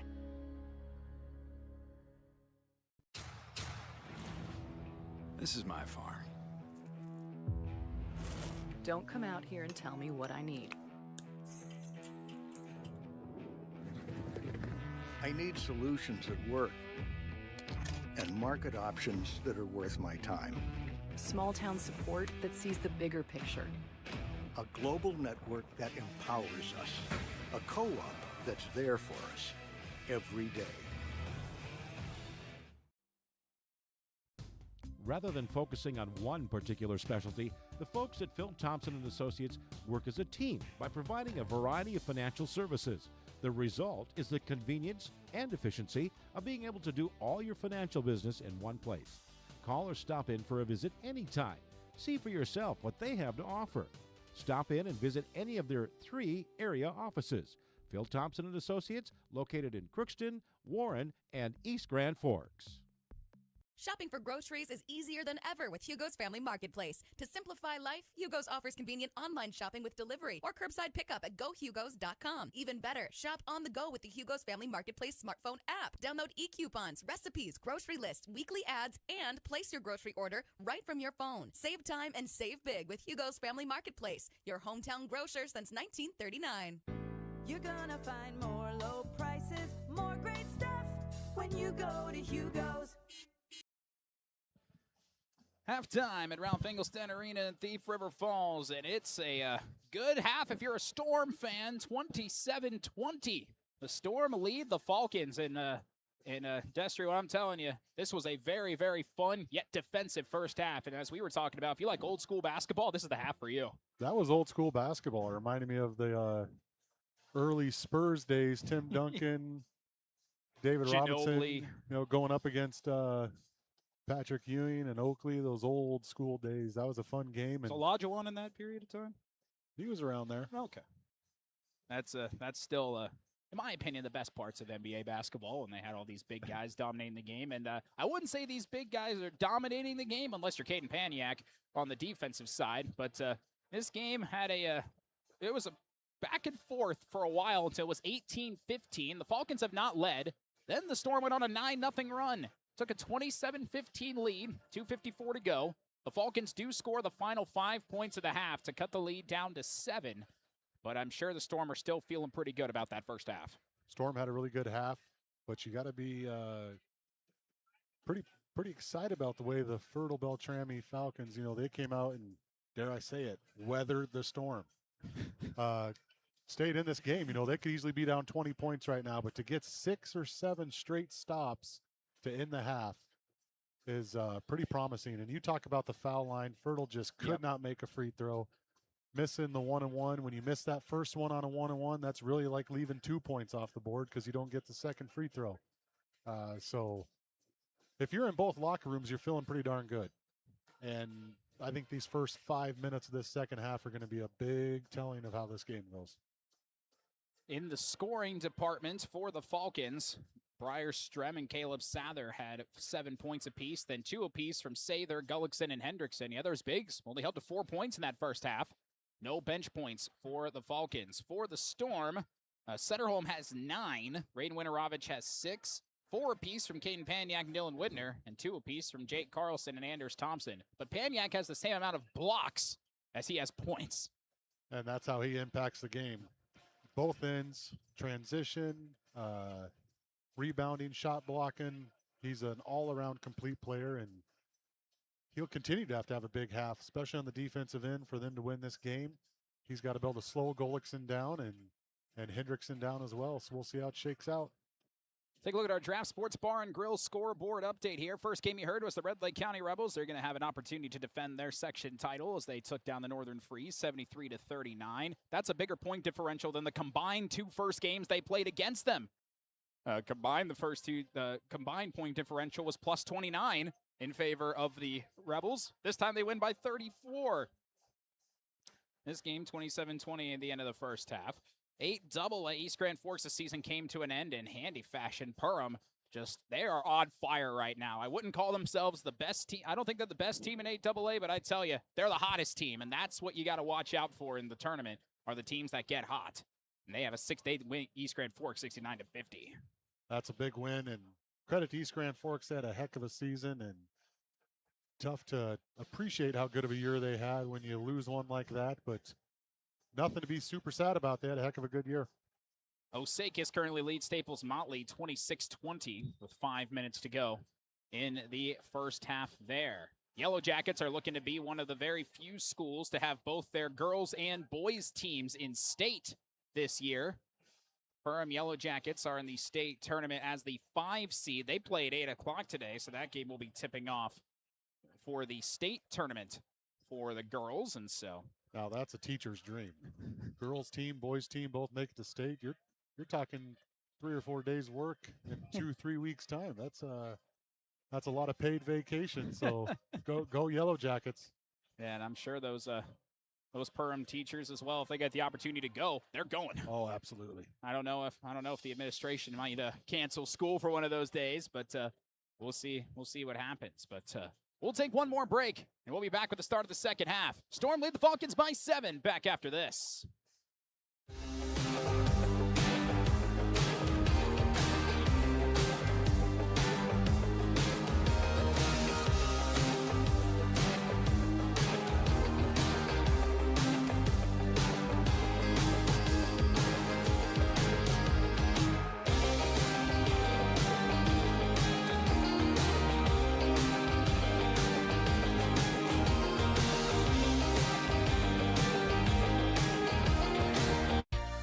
For all of your automotive service needs, call Christian Brothers Ford here in Crookston. We have a service team to handle all of your vehicle's needs. Does your vehicle pull to the right or left? Call and schedule an alignment today. Proper alignment saves gas and wear on your tires. We're here to take care of your vehicle repairs and maintenance. Call Christopher or Jersey in the service department at 281-1338. Make an appointment today with the service department at Christian Brothers Ford of Crookston, where we make it easy. Ever wonder what your city government does for you? They provide police and fire protection, emergency and disaster preparation, building code and zoning enforcement, street repair, cleaning and snow plowing, curbside garbage and recycling collection, plus spring and fall cleanup weeks. They deliver safe drinking water and maintain a wastewater system. They care for 22 parks and provide year-round recreation activities. They give loans for economic development and housing. They do all this and much more with the help of your city employees. Crookston Valley Cooperative in Crookston is your full-service local agronomy dealer, delivering the products and services that you've come to expect. Crookston Valley Cooperative specializes in seed, chemical, and fertilizers that you need to keep your farm operation growing. For expert advice you can rely on, give Sean, Mike, or Matt a call at 281-1178 today, or stop by at Crookston Valley Cooperative, located at 1122 Fairfax Avenue in Crookston. Crookston Valley Co-op, here to keep you growing. Are you an enthusiast? Back here, start of the second half. We were talking about the Perham Yellow Jackets. They just started their game, leading 5-4 over Rochester Lourdes in their game. If they win, though, they have to play Providence Academy, which is that is a challenge. Storm with the ball. Storm moving right to left. Falcons left to right. 27-20, and heads up a turnover. That was a bad pass by Anders Thompson, and that's a good stop for the Falcons, whose defense has really shaped up. But can their offense get going? It's Gullickson. And good physical play on Paniak, but he missed the shot. Hendrickson with the rebound, and then he draws a foul on Jake Carlson. And heads up, Carlson's now got 3 fouls in this game. And I don't know about you, Destry. I thought they could have called a push on that little offensive drive. I thought Gullickson got away with the shove there on the drive, but nonetheless, here we are. Let's see if Fertile can capitalize free throws to start this half. Hendrickson will be the first one to try, and man, he nearly banked it in, but if that happens, that just showcases how far off you are. I know that it's a bit taboo, banking in your free throws. Yep, not ideal. There it is. Makes the second one, though. He's up to 3 points. 27-21. Left wing, here's Anders Thompson. Over to Raiden Winterovich. Setterholm now, driving baseline on Sather. Out to Paniak. Paniak, Raiden Winterovich. Down low, Carlson. Out to Setterholm. Setterholm driving. Setterholm keeps the ball up high. Threw it off the side of the backboard as he tried to get it to Carlson. Back-to-back turnovers for the Storm. The Falcon defense has really upped their game. Now Gullickson for three. Good! Uh-oh. Here come the Falcons. It's a 3-point game. Tide has really turned the last 4 minutes of the second half, maybe the last 2 minutes, and then into these 2 minutes. Here is Anders Thompson. Crossover, driving in, lost the ball, lost it again, and fighting is Gullickson. Ball tipped, but it finds Paniak. Outside, Raiden Winterovich driving back to Paniak. Straight up and a foul! They're going to call on Gullickson. Coach Steffes hates that. Went up for the swing, and if you swing, you have to hit ball or they're going to call a foul. And the officials say he didn't get ball. That's great basketball, though, guys. Two guys meeting high at the point of contact, and whistle goes in the favor of the Storm. Another missed free throw. Both teams are having trouble from the line today, Destry. It's probably because I'm in the building. Our team did not shoot the free throw well this year, and I must be having that special magic rubbing off. Paniak makes the second one. Paniak's been the one that struggled the most for the Storm. He has 3 airballed free throws in this tournament. Oh. Here is Strem. We'll move it outside. Strem's got it back at the free throw line. To Gullickson, who just made a 3. Drives in. Sather to Strem. Has Paniak on him.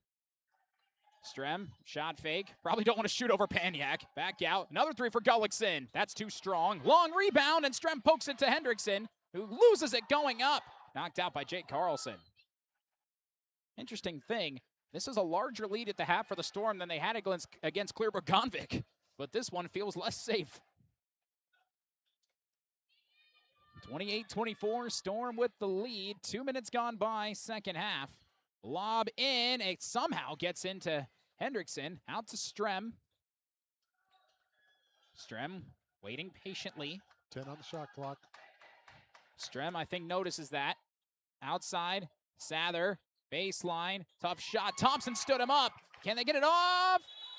They say no. That was close. I thought Strem actually got that off before the clock hit 0. Officials say no, shot clock violation.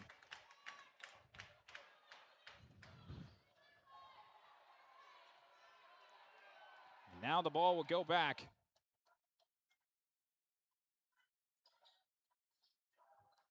To the Storm.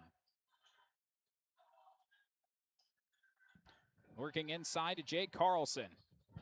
Carlson, turn around, doesn't get the bounce. Raiden Winterovich knocked that out of bounds. And the Storm are now the ones ice cold on offense. Tale of two halves here, and the defense, Fertile's defense is just tough right now. Hendrickson, that's a big, solid guy. Jake Carlson couldn't get good position and forced up a tough shot there. Hendrickson out to Sather. They're all knocked down by Raiden Winterovich, and they're going to call a foul on that. Now a little tangled up, and I think Gullickson might have gotten away with a little something as he got back up over Winterovich, and he's talking to the official here. Winterovich now has his second foul, and Jake Carlson will come out for Dylan Widner. See if Fertile's going to put Widner in some screening action, see if we can get a post touch for him. Outside. Little smaller size here, putting Carlson on the bench. Sather will move the ball to Strem.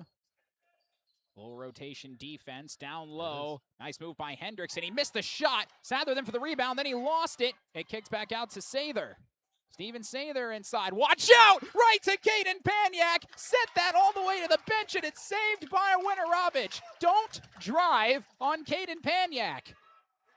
Here's Anders Thompson. Got a 3! And how quickly momentum shifts. Storm back up by 7.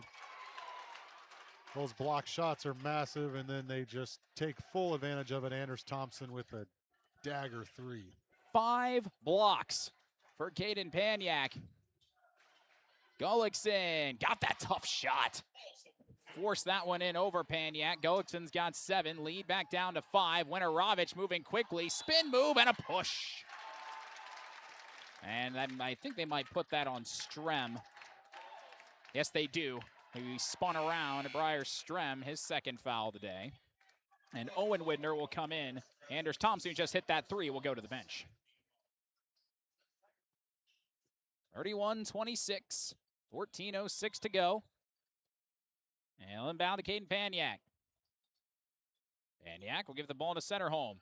Doesn't shoot it. Nice job by Sather to get around that screen. Winterovich driving, spinning, stood up, and draws the foul. His forward momentum just wouldn't stop. And a foul goes on Gage Hendrickson, his second. Winterovich to the foul line.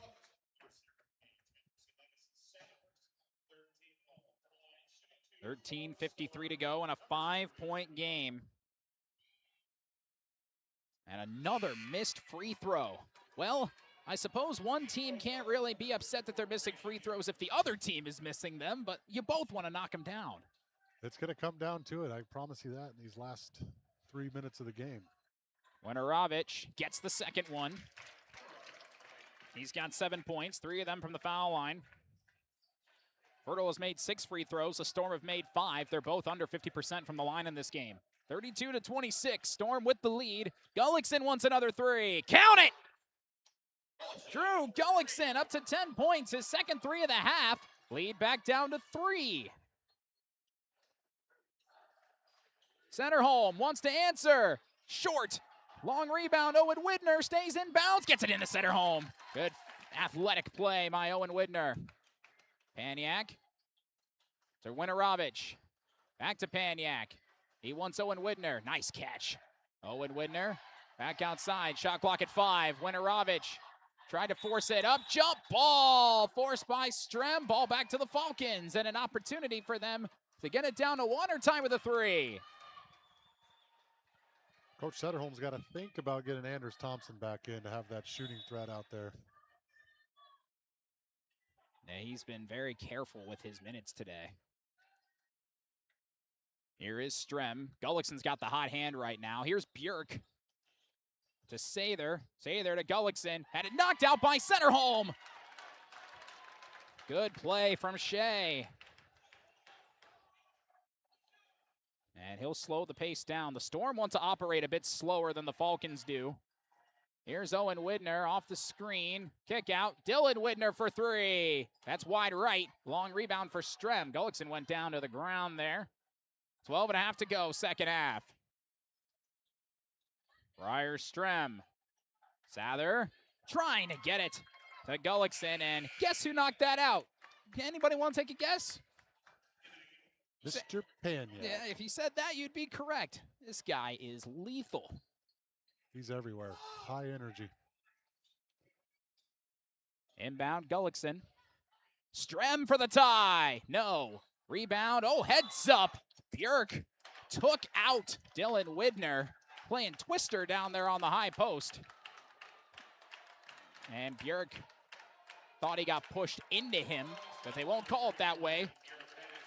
Björk with the foul. Ball back to the Storm. They always say the second guy gets caught. First guy get away with a push, second guy did not. And the official just kind of shrugging off Coach Steffes over there. Dylan Widner off to Rain Winterovich. Down low, Owen Widner on Björk. Kick out, Paniak, extra pass. Dylan Widner for 3. Good! Dylan Widner! A big shot, and the lead's back to 6. No hesitation, knocks it down. Lob, Gullickson. One-on-one with Paniak. And Paniak backed off of and missed the shot. Rebound, Sather blocked by Paniak. His 6th block of the night. Back to Strem. Strem Gullickson for 3. Short. And a rebound to Dylan Widner. Caden Paniak has been unbelievable on defense today. It has been phenomenal to watch. Now here's Setterholm. High post. Paniak. He's not even looking to score. But now he's got it. Stood up. Nice pass out to Owen Widner. Rain Winterovich. You don't even bother defending him out that far. He's not going to shoot it. Setterholm will, though. Missed it short. And a rebound to Gullickson. 11 minutes to go in the second half. Storm lead 35-29 in a very defensive battle. Left wing. Honorhaven will move it down. Gullickson, one-on-one with Paniak. Gets some help defense. Björk will move it out to Strem. Gullickson and Paniak. Down low. Gullickson calling for the ball. Owen Widner a bit aggressive trying to get that steal. Out to Sather. Back to Strem. Shot clock at 8. Briar Strem one-on-one with Winarovich. Peels it back. Winarovich in front of him. Briar Strem step back. Can't cross him over. Fires a long 3. Airballed it. Great defense by the Storm with 10.5 minutes to go. And Hendrickson and Carlson will check back in at the same time.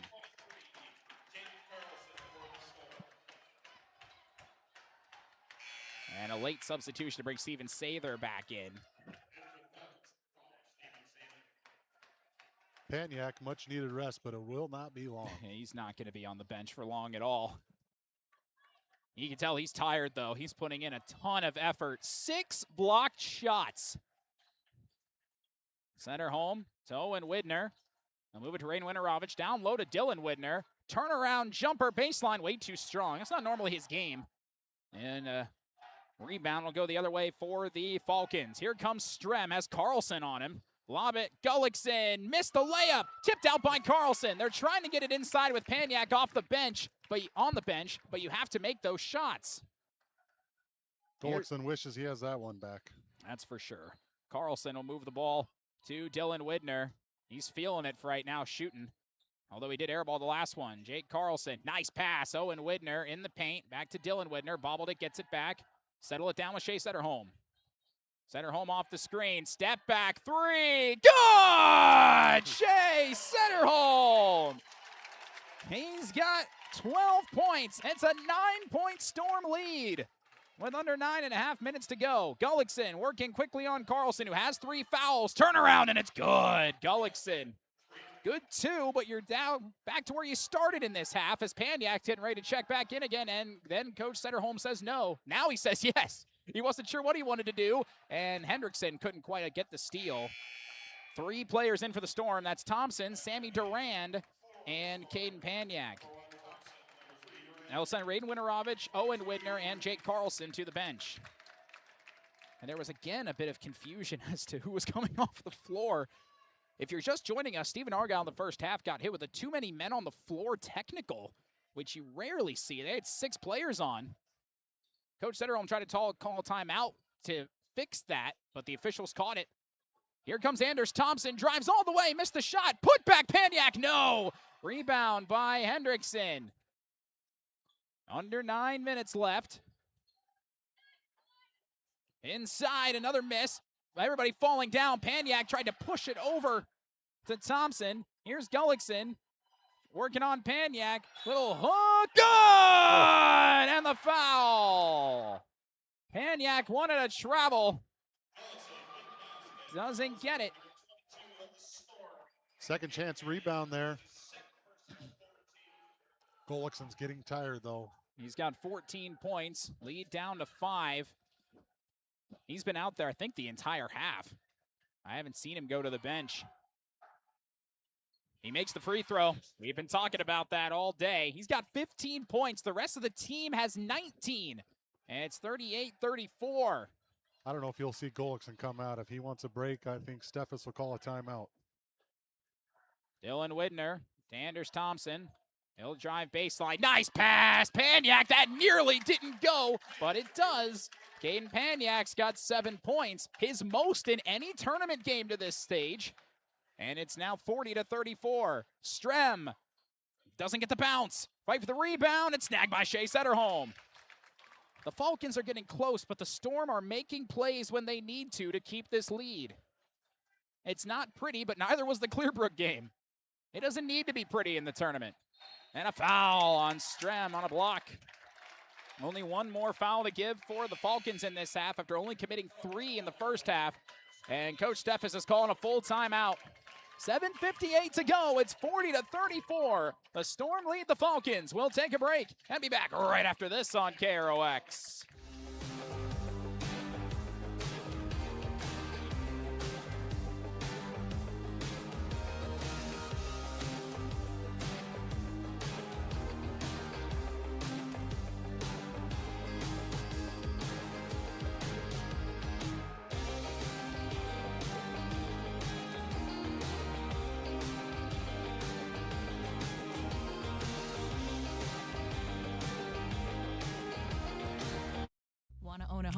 Especially your first? Well then, welcome home to the Old National Bank Down Payment Assistance Program. We're here to help you from start to finish and make getting a mortgage a little easier. Plus, you may be eligible for up to $15,000 to use toward your down payment. How's that for a little easier? Everyone deserves a place to call home and a bank to help get them there. Connect with an Old National mortgage lender to learn more. Old National Bank. Get old in your new home. 7:58 remaining. 40-34. Gabe Bishop, Destry Circle alongside, and if the Storm can get a bucket here, how much momentum are they going to have? Be a big momentum. Setterholm hit that three with time winding down. Oh, look at this inbounds play. Oh, and a block from behind by Strem, but it gets to Thompson for three, in and out. And fight for the rebound. Strem's got it. That was an amazing inbounds play and a foul on Rain Winterovich. Oh, man, that was designed so perfectly, but Briar Strem got the block.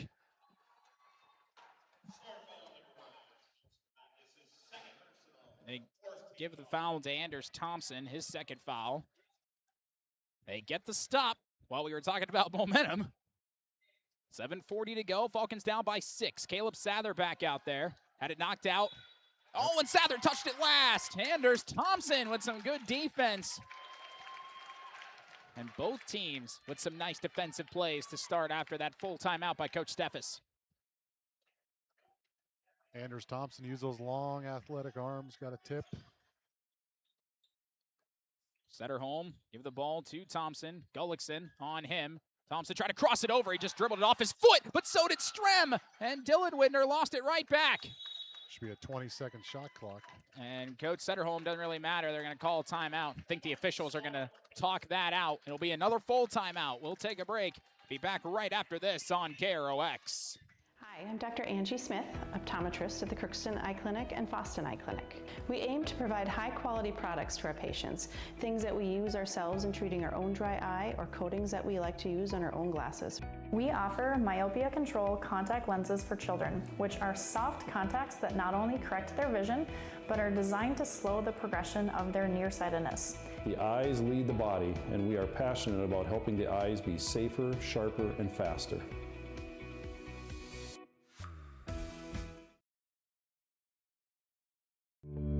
I don't think that everybody wants to lead necessarily, but everybody wants to be a part of a team, and I think we provide that. Blaine Vanosic, I've been at Zavrals for, this is my 23rd season. My dad is an extremely hard worker.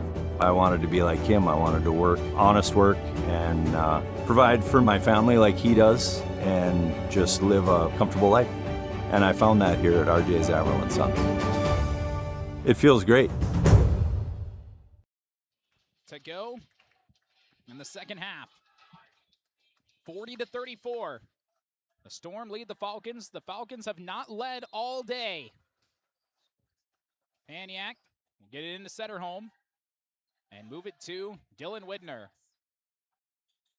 We were discussing it during the break. It was a live ball turnover, so the shot clock was accurately set to 35, and an offensive foul. Raiden Winterovich is called for the charge, trying to make a spin move. That's his third foul. Destry, both teams are struggling on offense. Fatigue setting in, getting a little bit sloppy, turnovers.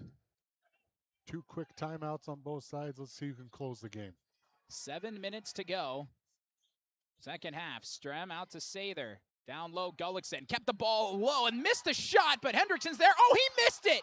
Oh, they can't buy anything.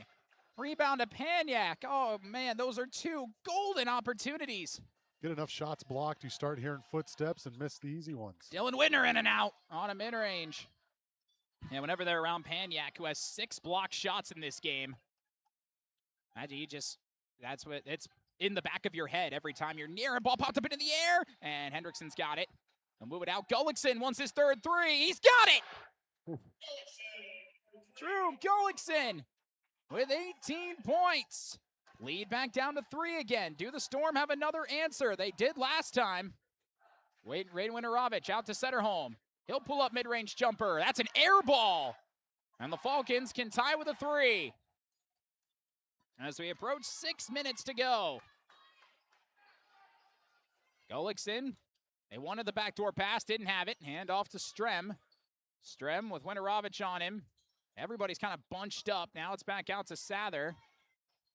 Gullickson guarded tightly by Paniak. He's made 3 threes in this game. Step back 3. That's no good. And Paniak comes in with the board. That was a tough shot. That's more of a, I have the hot hand, let me see if I can get this to fall kind of shot.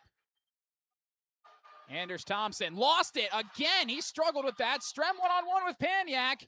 And Strem stops, dishes. Sather will kick it back out. Hendrickson, that's a deep 2. He got fouled on it and he banked it in! He got hit on the arm and he banks in the shot. And has a free throw to tie.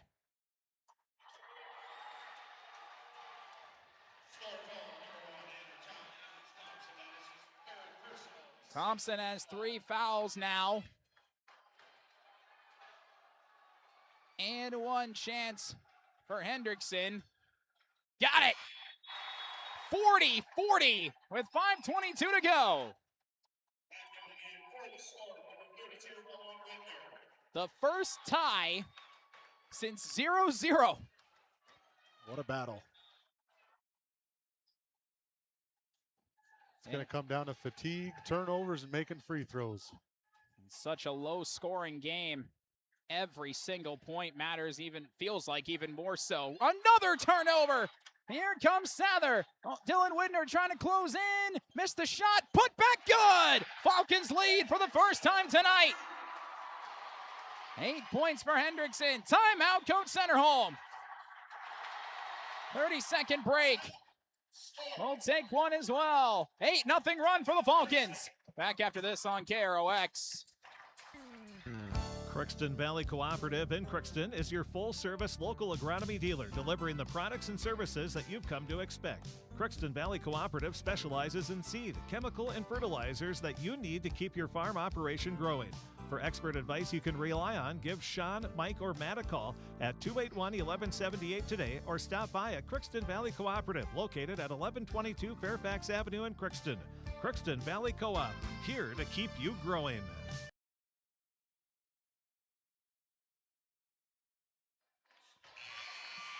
.457 to go in a 2-point game. Falcons lead for the first time today. But can they hold on to this? 8-0 run. Inbound to Shea Setterholm. To Owen Widner. Winterovich to Dylan Widner. Dylan Widner driving, back out Setterholm. Setterholm, Owen Widner in the paint. Braden Winterovich trying to go in. Tough shot, short, knocked out of bounds by Owen Widner. Ball back to the Falcons. They just tried to run circles around that low block to get somebody open. They got it to Winterovich. But the Storm are ice cold. 22-13 Falcons in this half. In a 2-point game, Ryerstrom with the ball, 4:30 remaining. Moving out Gullickson. Oh, nice shot fake. Moving all the way in! Made a few three-pointers. Paniak went for the shot fake, got a layup. 4-point game. Winterovich, Dylan Widner. Step back, finds Setterholm. Setterholm doesn't have the lane. Falcon defense, we talked about it at the end of that first half. Paniak, look out from behind. Strem couldn't take it. Out to Dylan Widner for 3. It's good! Dylan Widner's third of the day. That was in rhythm. And with 4 minutes left, it's a 1-point game.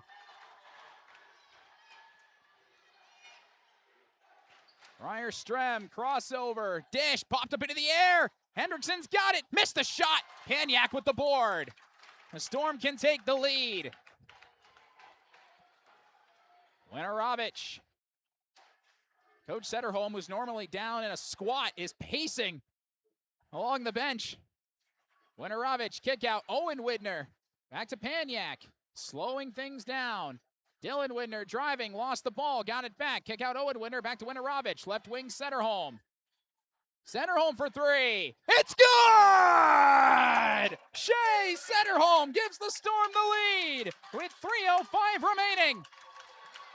6-0 run answers Fertile's 8-0 run.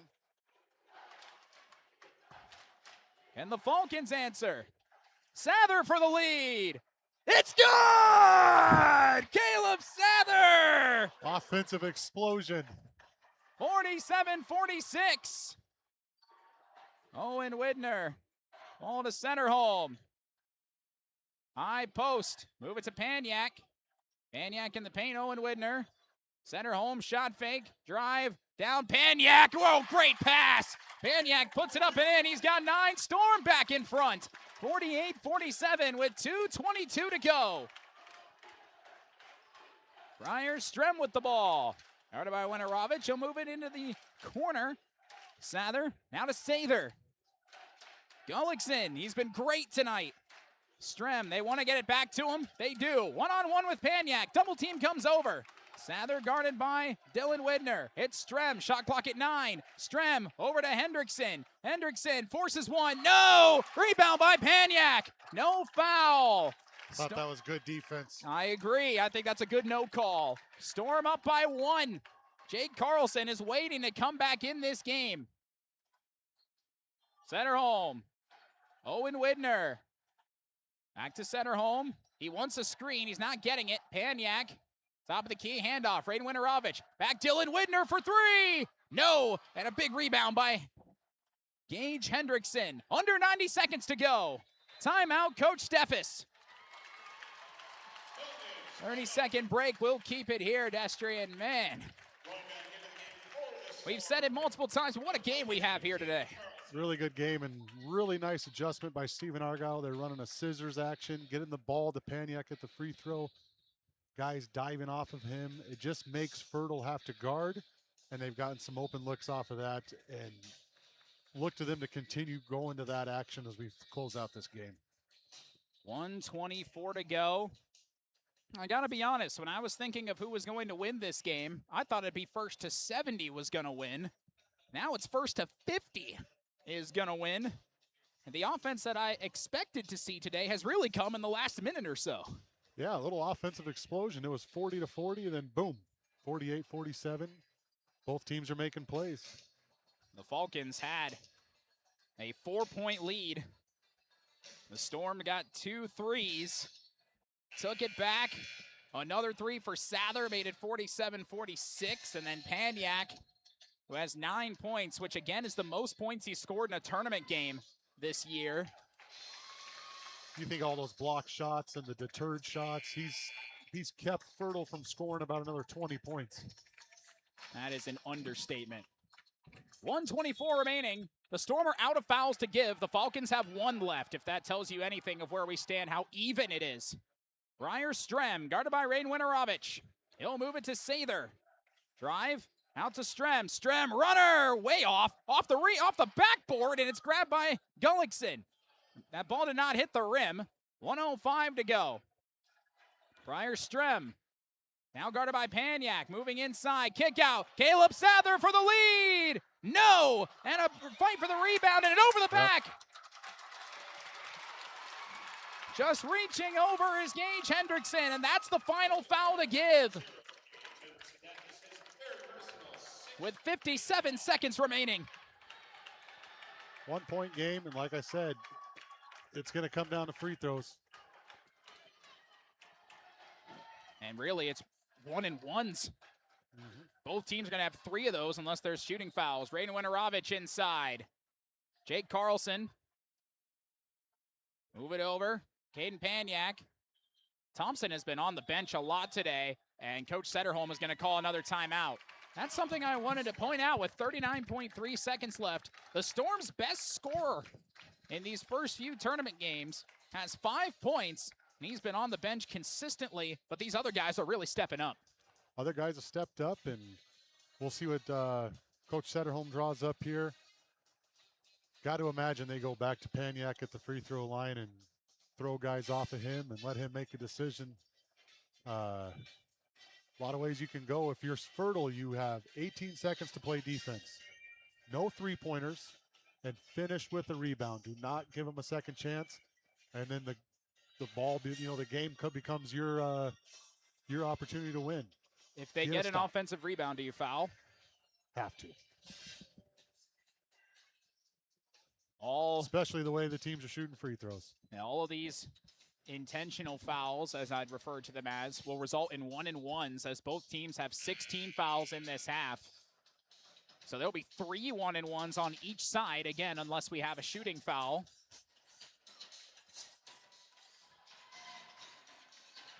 What a game.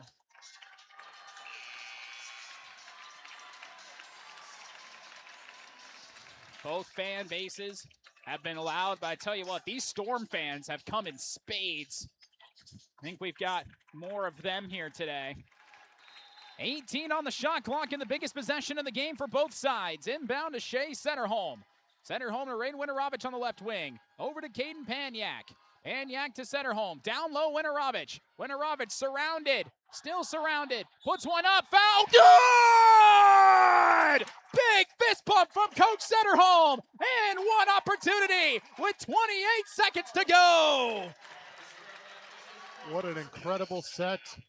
Setterholm drew it up to get Winterovich a post touch and then just go take care of the rest. What a play. Big free throw. This keeps Fertile alive if you miss. Winterovich.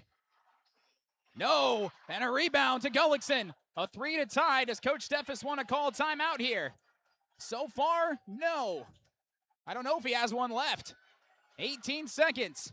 You're not forced to a 3. Strem is going to force one up. He draws a foul. Rain Winterovich hit him with 13.2 seconds to go. 4th foul on Rain Winterovich. And 3 free throws for Briar Strem.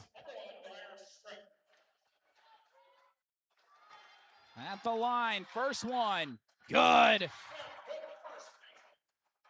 Talk about Briar Strem. He's been in big moments. None bigger than right here. Holy moly. 4 of 5 from the line today. And he misses the second one. So no matter what, they're going to trail unless they get an offensive board. 13.2 seconds left. Briar Strem got it. And now Coach Steffes will call that timeout. 50 to 49. So now you're in a position, do you try the trap at all, or do you just go straight for foul with 13 seconds? I would trap the first pass and then give yourself 2 or 3 seconds, try to force a steal, but it's got to be a quick foul right after that, if not fouling right away. Again, it's try to avoid Shea Setterholm touching the ball. Don't let Anders catch the ball. Anders Thompson. Make one of the other 3 make a free throw. Again, it's a 1-and-1 in what's been a defensive masterclass, but I could also argue a coaching masterclass. Both of these coaches have been tremendous tonight. Phenomenal. Great adjustments. And then the team's coming out executing. Great execution. 2 senior-heavy teams, you wouldn't expect anything less. Here we are again, 10 seniors on the court. Yep. Fertile will not guard the ball. Dylan Widner to inbound. It's like a wide receiver formation. Dylan Widner. And he ran out of time, I think. No, timeout. Oh, man, that was close. Coach Setterholm gets the timeout off. So now you've seen the defense. They were forming just trying to run like a wide receiver set. I thought they had Setterholm, but he didn't want to throw it in the corner. Now you've learned, what do you do now? Well, you got to draw up something that's going to work because now you have no timeouts left. Fertile has 1 left. Stephen-Argyle has nothing. Whatever you do as Fertile, you cannot get beat deep. The last thing you can do is get a guy running straight to the rim. You can still foul that, but you have a chance at an and 1 if that happens. Could get you down 4, and that's a bad place to be. 50 to 49, our score in a tremendous semifinal. And even though they are giving Coach Setterholm the full time here, they're keeping everybody on the court. We'll see if they line up that 1-4 set here again, or they have some people back. Looks like they're putting Paniak right at center court, maybe. I think they're doing this just to try and get these big guys away from the ball. They're running a completely different style. They get it into Rain Winterovich, and he's fouled immediately. That took 1 second off the clock. Caleb Sather's first foul of the game, and Winterovich, who is not a very good free throw shooter, will go to the line for a 1-and-1 with 12.2 seconds to go. And there is Coach Steffes' final timeout. He's going to choose to call it now. I know I'm not a coach, but you are. You don't seem like that's probably the time you would choose to call that. I personally don't like that there. I would like to get into push the ball, get something set half court, but to each their own. Neil's been doing this 33 years. And we can't really critique him now, can we? Nope. And who knows? They might be work on this scenario time and time again where they know down one, here's what we do, attack the hoop. If we need a three, here's what we do under 10 seconds, full court, and they just have it trained. So he's going over that right now. And I know one thing, Neil Steffes will be prepared, and he is prepared, and we'll see how it comes down here on the execution.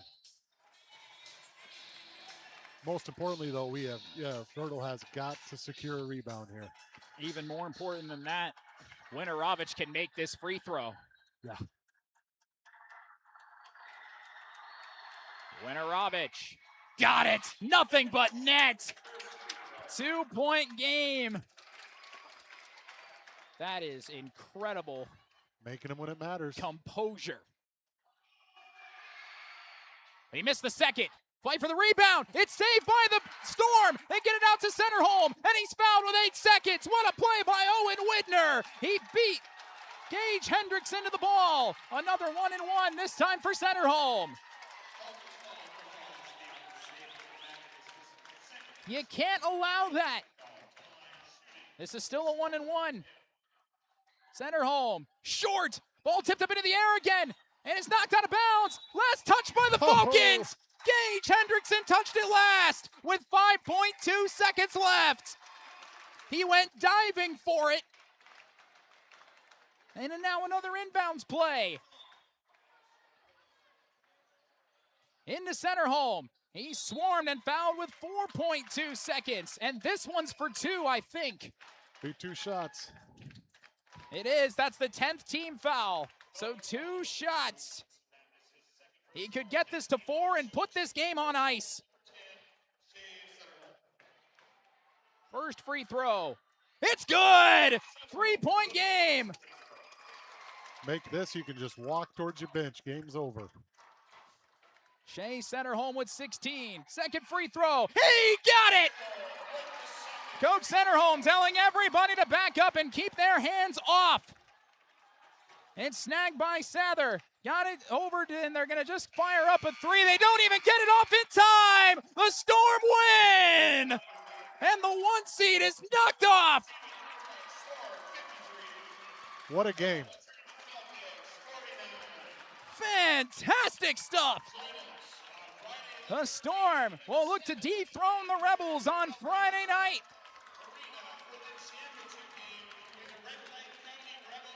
And the Falcons season comes to an end at a 26-4 record. The Storm are 24-6, and the team they just beat a few weeks ago, they have a chance to do it again and go to state. That's this senior group's goal. It has been since they were little. They've stuck together. They played so much basketball together. Coach Centerholm, what a moment. But the job's not done. They're excited. 1 more to go. And you better believe Red Lake County's ready to go. They lost to both of these 2 teams, and they're going to be ready to go. You have a tough task in front of you. That is for sure. But what a result for the Stephen-Argyle Storm. 53-49. They take down the Fertile-Beltrami Falcons. We'll take a break and be back with our Riverview Health post-game show coming up right after this. Your local Ace has it all, the full line of Ego outdoor power, and we're here to help. So shop in store or online for curbside pickup or same-day delivery. With Ace, getting the Ego products you want has never been easier. Ace is the place with the helpful hardware, folks. For over 45 years, Grove Mechanical has been the trusted choice for heating and cooling solutions in Crookston and the surrounding communities. From furnace repairs to air conditioning installations, we're committed to keeping your home comfortable year-round. We're proud to support this community and all its athletes. Best of luck to the Crookston Pirates this season. Grove Mechanical is behind you all the way. Looking for some family fun? Come to Happy Joe's Pizza and Ice Cream. Sizzling hot, made-to-order pizza with all your favorite toppings. Cool off with our delicious hand-scooped ice cream. So many flavors and so much fun. And don't forget our game room, packed with excitement for kids of all ages. Happy Joe's Pizza and Ice Cream, Crookston, Minnesota. Call us or stop by today. Times to be together. Happy Joe's. At Crookston High School, we really have a lot going on. There isn't that much going on. Oh yeah? We have softball, baseball, track and field, soccer, swimming, tennis, golf, volleyball, crap shooting, hockey, basketball, wrestling. So we have a lot of sports. and there is orchestra, Band, choir, visual arts, speech, theater, Leo Club. And Crookston is one of the highest academic schools in the region. Really? Yeah, really, especially in math and science. I guess we do have a lot of going on. Yeah, and that's why Crookston High School is my education destination. You've been waiting for a chance to do something that matters, something big, without a big price tag. Welcome to Northland Community and Technical College. Here you can have a big impact on a small campus, in classrooms that mirror today's workplace, with instructors who teach from experience and know you by name. You've been waiting for a place like this. Are you ready?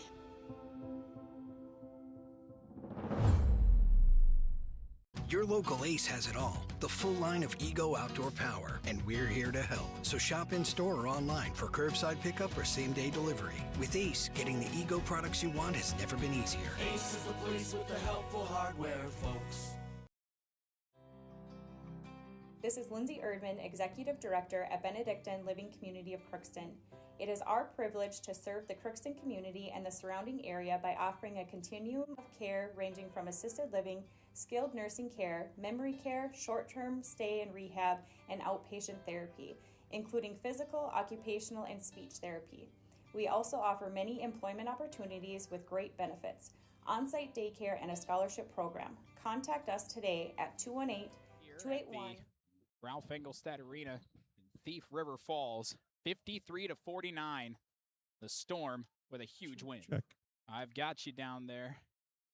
So Chris Fee's down there along the long court side. So we'll make sure we get our interviews down that way. Well, I'll run through the scoring while we wait for that. For the Falcons, they had 20 points from Drew Gullickson to lead the way, 10 points from Caleb Sather, 9 points from Briar Strem, 8 from Gage Hendrickson, and 2 from Steven Sather. They don't record a bench point in this contest. For the Storm, 17 points from Shea Setterholm, including those unbelievable 2 free throws at the end, the 2 biggest shots of the game. 10 points apiece for Raiden Winterovich and Dylan Widner off the bench. And 9 points for Caden Paniak, 5 for Anders Thompson, and 2 for Jake Carlson. Amazing scoring, and again, as you mentioned, the entire game comes down to free throws. Setterholm hit both of those. That was a phenomenal finish. It was so awesome to watch that, and again, I kind of mentioned this in pregame, but it's one of those situations. It's unfortunate to see one of those teams go down, but someone had to, and in this case, I think the Falcons can definitely say they gave it everything they had. Absolutely, and like we said, Paniak, holy moly, 9 points, 6 blocks, probably 15 rebounds, and like I said, I would say at least 20 points he took off the board by contesting shots and blocking shots. That's wow, defensive player of the game in my mind. No, 100%, 1,000%. He took control on multiple situations in this game. And the best defensive moment, though, I think went to Owen Widner on those 2 missed free throws at the end with 12 seconds, then with 8 seconds, then with 5 seconds. He out-muscled Gage Hendrickson, forcing the ball either out of bounds or saving it for an offensive rebound. Nearly half a foot shorter, and it didn't matter. He wanted the ball a bit more. He just wanted it more at that moment. Quick first step. If you saw that, you watch that back, he had that first quick step to as the ball was being released and got some good position and came up with the ball. It was fantastic. So now, Friday night, the Rebels will be taking on the Storm, and your first kind of impression on what that game might entail. That's going to be up and down, I think. I think Stephen-Argyle has to use their size, and I think Red Lake County needs to get out and run. That is for sure. Well, Chris Fee has just snagged Coach Reese Setterholm from out of the tunnel, and we can send that down to you. Well, thanks, Gabe. I am here with the head coach of the Stephen-Argyle Storm, Coach Reese Setterholm. And, Coach, congratulations on the win. And, well, the guys like to make it interesting. Yeah, that took every last second of that one. So still breathing pretty heavy after that one. But we knew it was going to be a battle. I mean, we went into half with a lead, but we told the guys that they're going to take a run. They stuck with it and just grounded out to the end. Like I said, it took some big rebounds, some key free throws at the end. But some of those hustle plays that win you games, that's what it mattered, especially in this playoff tournament atmosphere. You need those hustle plays, and I couldn't be prouder of Owen Widner there at the very end. I mean, I told him in the locker room that rebound won the game. Just a hustle play, went and got it, and just proud of the guys. It's a big win. You led 17-15 late in the first half. You go on a 10-0 run, and how big was that right before the half? Yeah, I mean that probably got the guys' confidence, able to settle in a little bit. I felt like we turned the ball over a little bit, trying to drive into the paint, and they had hands on the ball, and we struggled with that a little bit. But they were obviously sagging off a little bit and trying to not let us get into the paint as easy.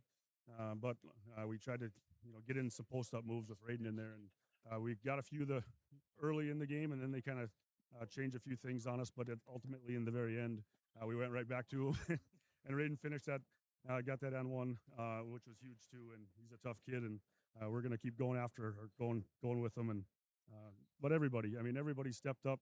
Caden Paniak had a solid night defensively. I don't know how many blocks he ended up with, but I mean those are just battles with those guys in the paint. So just proud of everybody. In the second half, it was a wild one, to say the least. It was back and forth for a while. They were able to go on a little bit of a run, and I think it was maybe like a 15-2 run or so, and they take a lead 44-40. But how about your team? You battle back. Widner hits a three, and then Setterholm hits a three as well, and that was a huge stretch as well. Yeah, like I said, needed everybody. Shea had a heck of a game. He was getting inside, trying to dump those balls down to our bigs. But he hit some key shots we needed, and Dylan as well. Even Anders Thompson, I believe, hit some key ones too for us. So it literally took everybody that was on the court, and I don't care if it was Sammy Duran for 1 minute. He had to come in there and play some defense, and everybody, we said in the locker room that even our guys on the bench, prepping in practice, running what these guys run, it took everybody, and like I said, I could not be prouder of my team right now. How about in the last minute of the game? Not a shortage of adrenaline. Maybe I'm sure both fans don't have any fingernails left after this one, but you get that big bucket you trail 47-46 with 2:21 left. You get the bucket from Paniak to lead 48-47. Then nobody scores for almost 2 minutes after that. And then that strong basket inside for Winarovich to give you that 50-47 lead. And that turned out to be just as big as so many other plays in the final 30 seconds. Yeah. And we had one play on the sideline. I think we called out of bounds, and we got a layup out of it, and missed one of those. So that could have even turned the tide a little bit more for us too. But like I said, huge. Raiden was just probably a little frustrated with some turnovers or losing the ball, but those guys were playing solid on him. But he just kept grinding, kept at it, and got some of those big buckets. So absolutely proud. You missed some free throws in the final seconds, but you came up with really two big ones. And since it's your son, he missed that first one, but then he comes back and hits two huge ones. And how big was that? And that shows you something a little about your boy. Yeah, I mean, like I said, he's our leader on the court, and I've always said he's my eyes and ears out there. So it's good to see him have a heck of a game and lead this one. But ultimately, knock down some shots, free throws. We won't talk about the missed ones, but it's kind of nice to win it on free throws, because there's been games where we've struggled at them, and there's been games where we've shot free throws very well. but the guys have been working after practice, keeping shooting free throws, and I think hopefully they paid off here. Even Raiden hitting a couple in the end too was huge too. So. You knew this was going to be a battle. It was all of that. A good physical game, but how proud are you just with the total team effort from your guys? Well, yeah, I've already said that. I mean, I couldn't be more proud right now as a coach for every single player on this bench, on this team. Nothing but respect for that team. They are obviously a very good team, and our guys have been battling them since third grade, and it's always been a good rivalry. Respect the heck out of all those players. They are solid kids, and their coaching staff's excellent as well. So nothing but respect. But yes, I mean, got the win, and yeah, we're going to celebrate this one a little bit. I've had the pleasure with a son that's a senior playing basketball against you guys all the way up. This has been a special group from when they were little. It is. I think it's going on a decade that I've been coaching with them, following them all the way up through third grade, all the way to 7th, 8th grade basketball, C team, and now I'm here with them. My wife says I don't know basketball without these guys, so it's yeah, I'll probably get a little emotional with these guys, but we're having fun now, and we're just going to keep enjoying it. But it's a heck of a ride, and I don't know the last time our school's been in this section championship. It's been a while. It was a goal, obviously, of ours early on, and right now we're living that dream and competing for the section championship. So. Coach, congratulations on a heck of a ball game, and one day, and then to a practice. Obviously, Red Lake County is your opponent, and they're a tough team. Obviously, they are. Yeah, and we've seen them plenty as well. And we just got to get one day, go back and prep, and hopefully the guys aren't totally wore out from this one tonight. It took every effort, but we'll regroup, have a good practice, and be ready for the next one. I have a feeling there's going to be some adrenaline that will kick in on Friday night. Probably. So yeah. No, thanks for the coverage, guys. I appreciate it, and it's been fun. Congratulations. We'll see you Friday. Thank you. That is Coach Sederholm. We thank him for talking with us here in the post-game show. Thank you, Chris, and we'll see if we can get Coach Steffes as well. I saw him peep out of the tunnel earlier, about a minute or so ago, so maybe we can go and track him down. And nothing like a coach who really gets emotional talking about his players and how proud he is of them. Oh, yeah. I mean, talk about him. He's been with them since they didn't even know how to tie their shoes. It's I couldn't imagine that. It's going to be a great night for him tonight and Friday. We'll send it back down to Chris Fee now. He's got the head coach of the Fertile-Beltrami Falcons, Coach Neil Steffes. And I am here with Coach Steffes. Coach, obviously a tough one, a heartbreaker here tonight. It's hard to describe, but you know, we just didn't play good enough to get the win. I mean, our kids fought hard. I mean, we battled back down 7. Well, we were down 12 at one point, and got it to 7, and then we took the lead 44-40. And you know, unfortunately, like most of the night, we missed layups and we missed free throws, and you know that kind of led to our demise. You have to credit the guys that you got behind early, and but were able to battle back. You're able to take the lead, and just I think it was a 15-2 run that you went on, and it was a little bit of everybody in that run.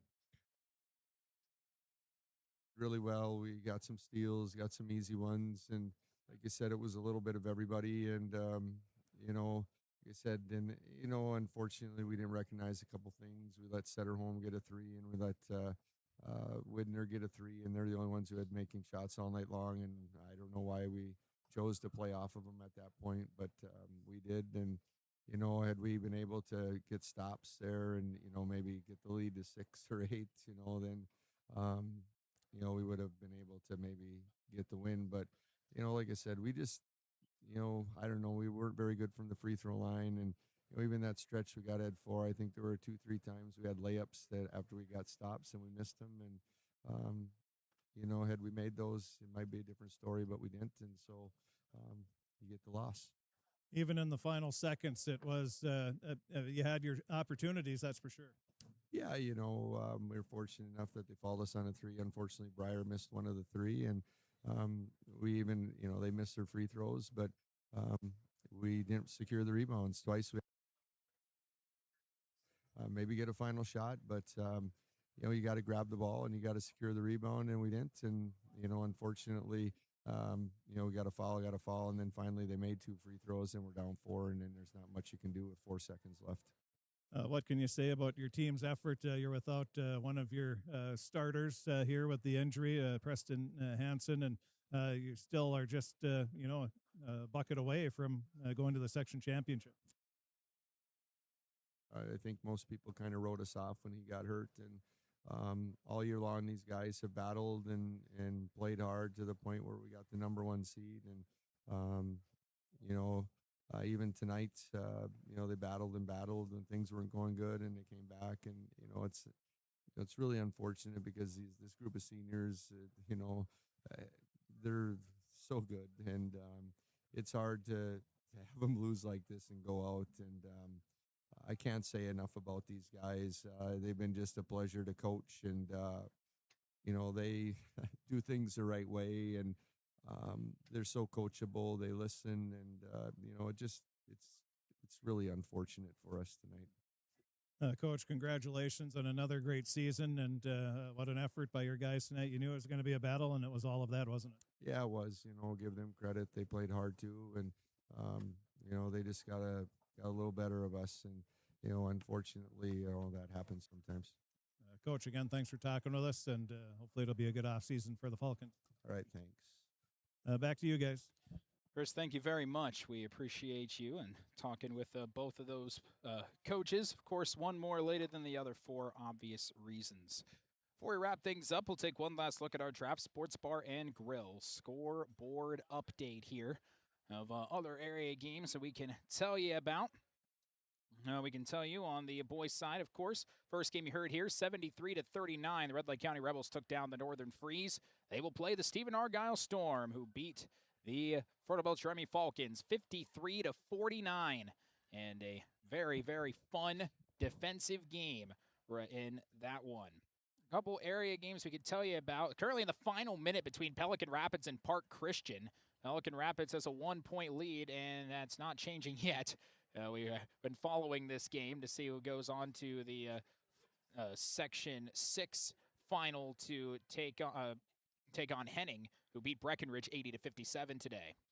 In 8AA, Perham beat East Grand Forks 69-50. So that was a big win for them. It's overtime right now in the second game. Staples Motley and Osaka is tied at 59. And what a game that's been. So even more coming up for the in that game. Under a minute left, still tied at 59. And we could tell you also that the girls' state tournament is going on right now.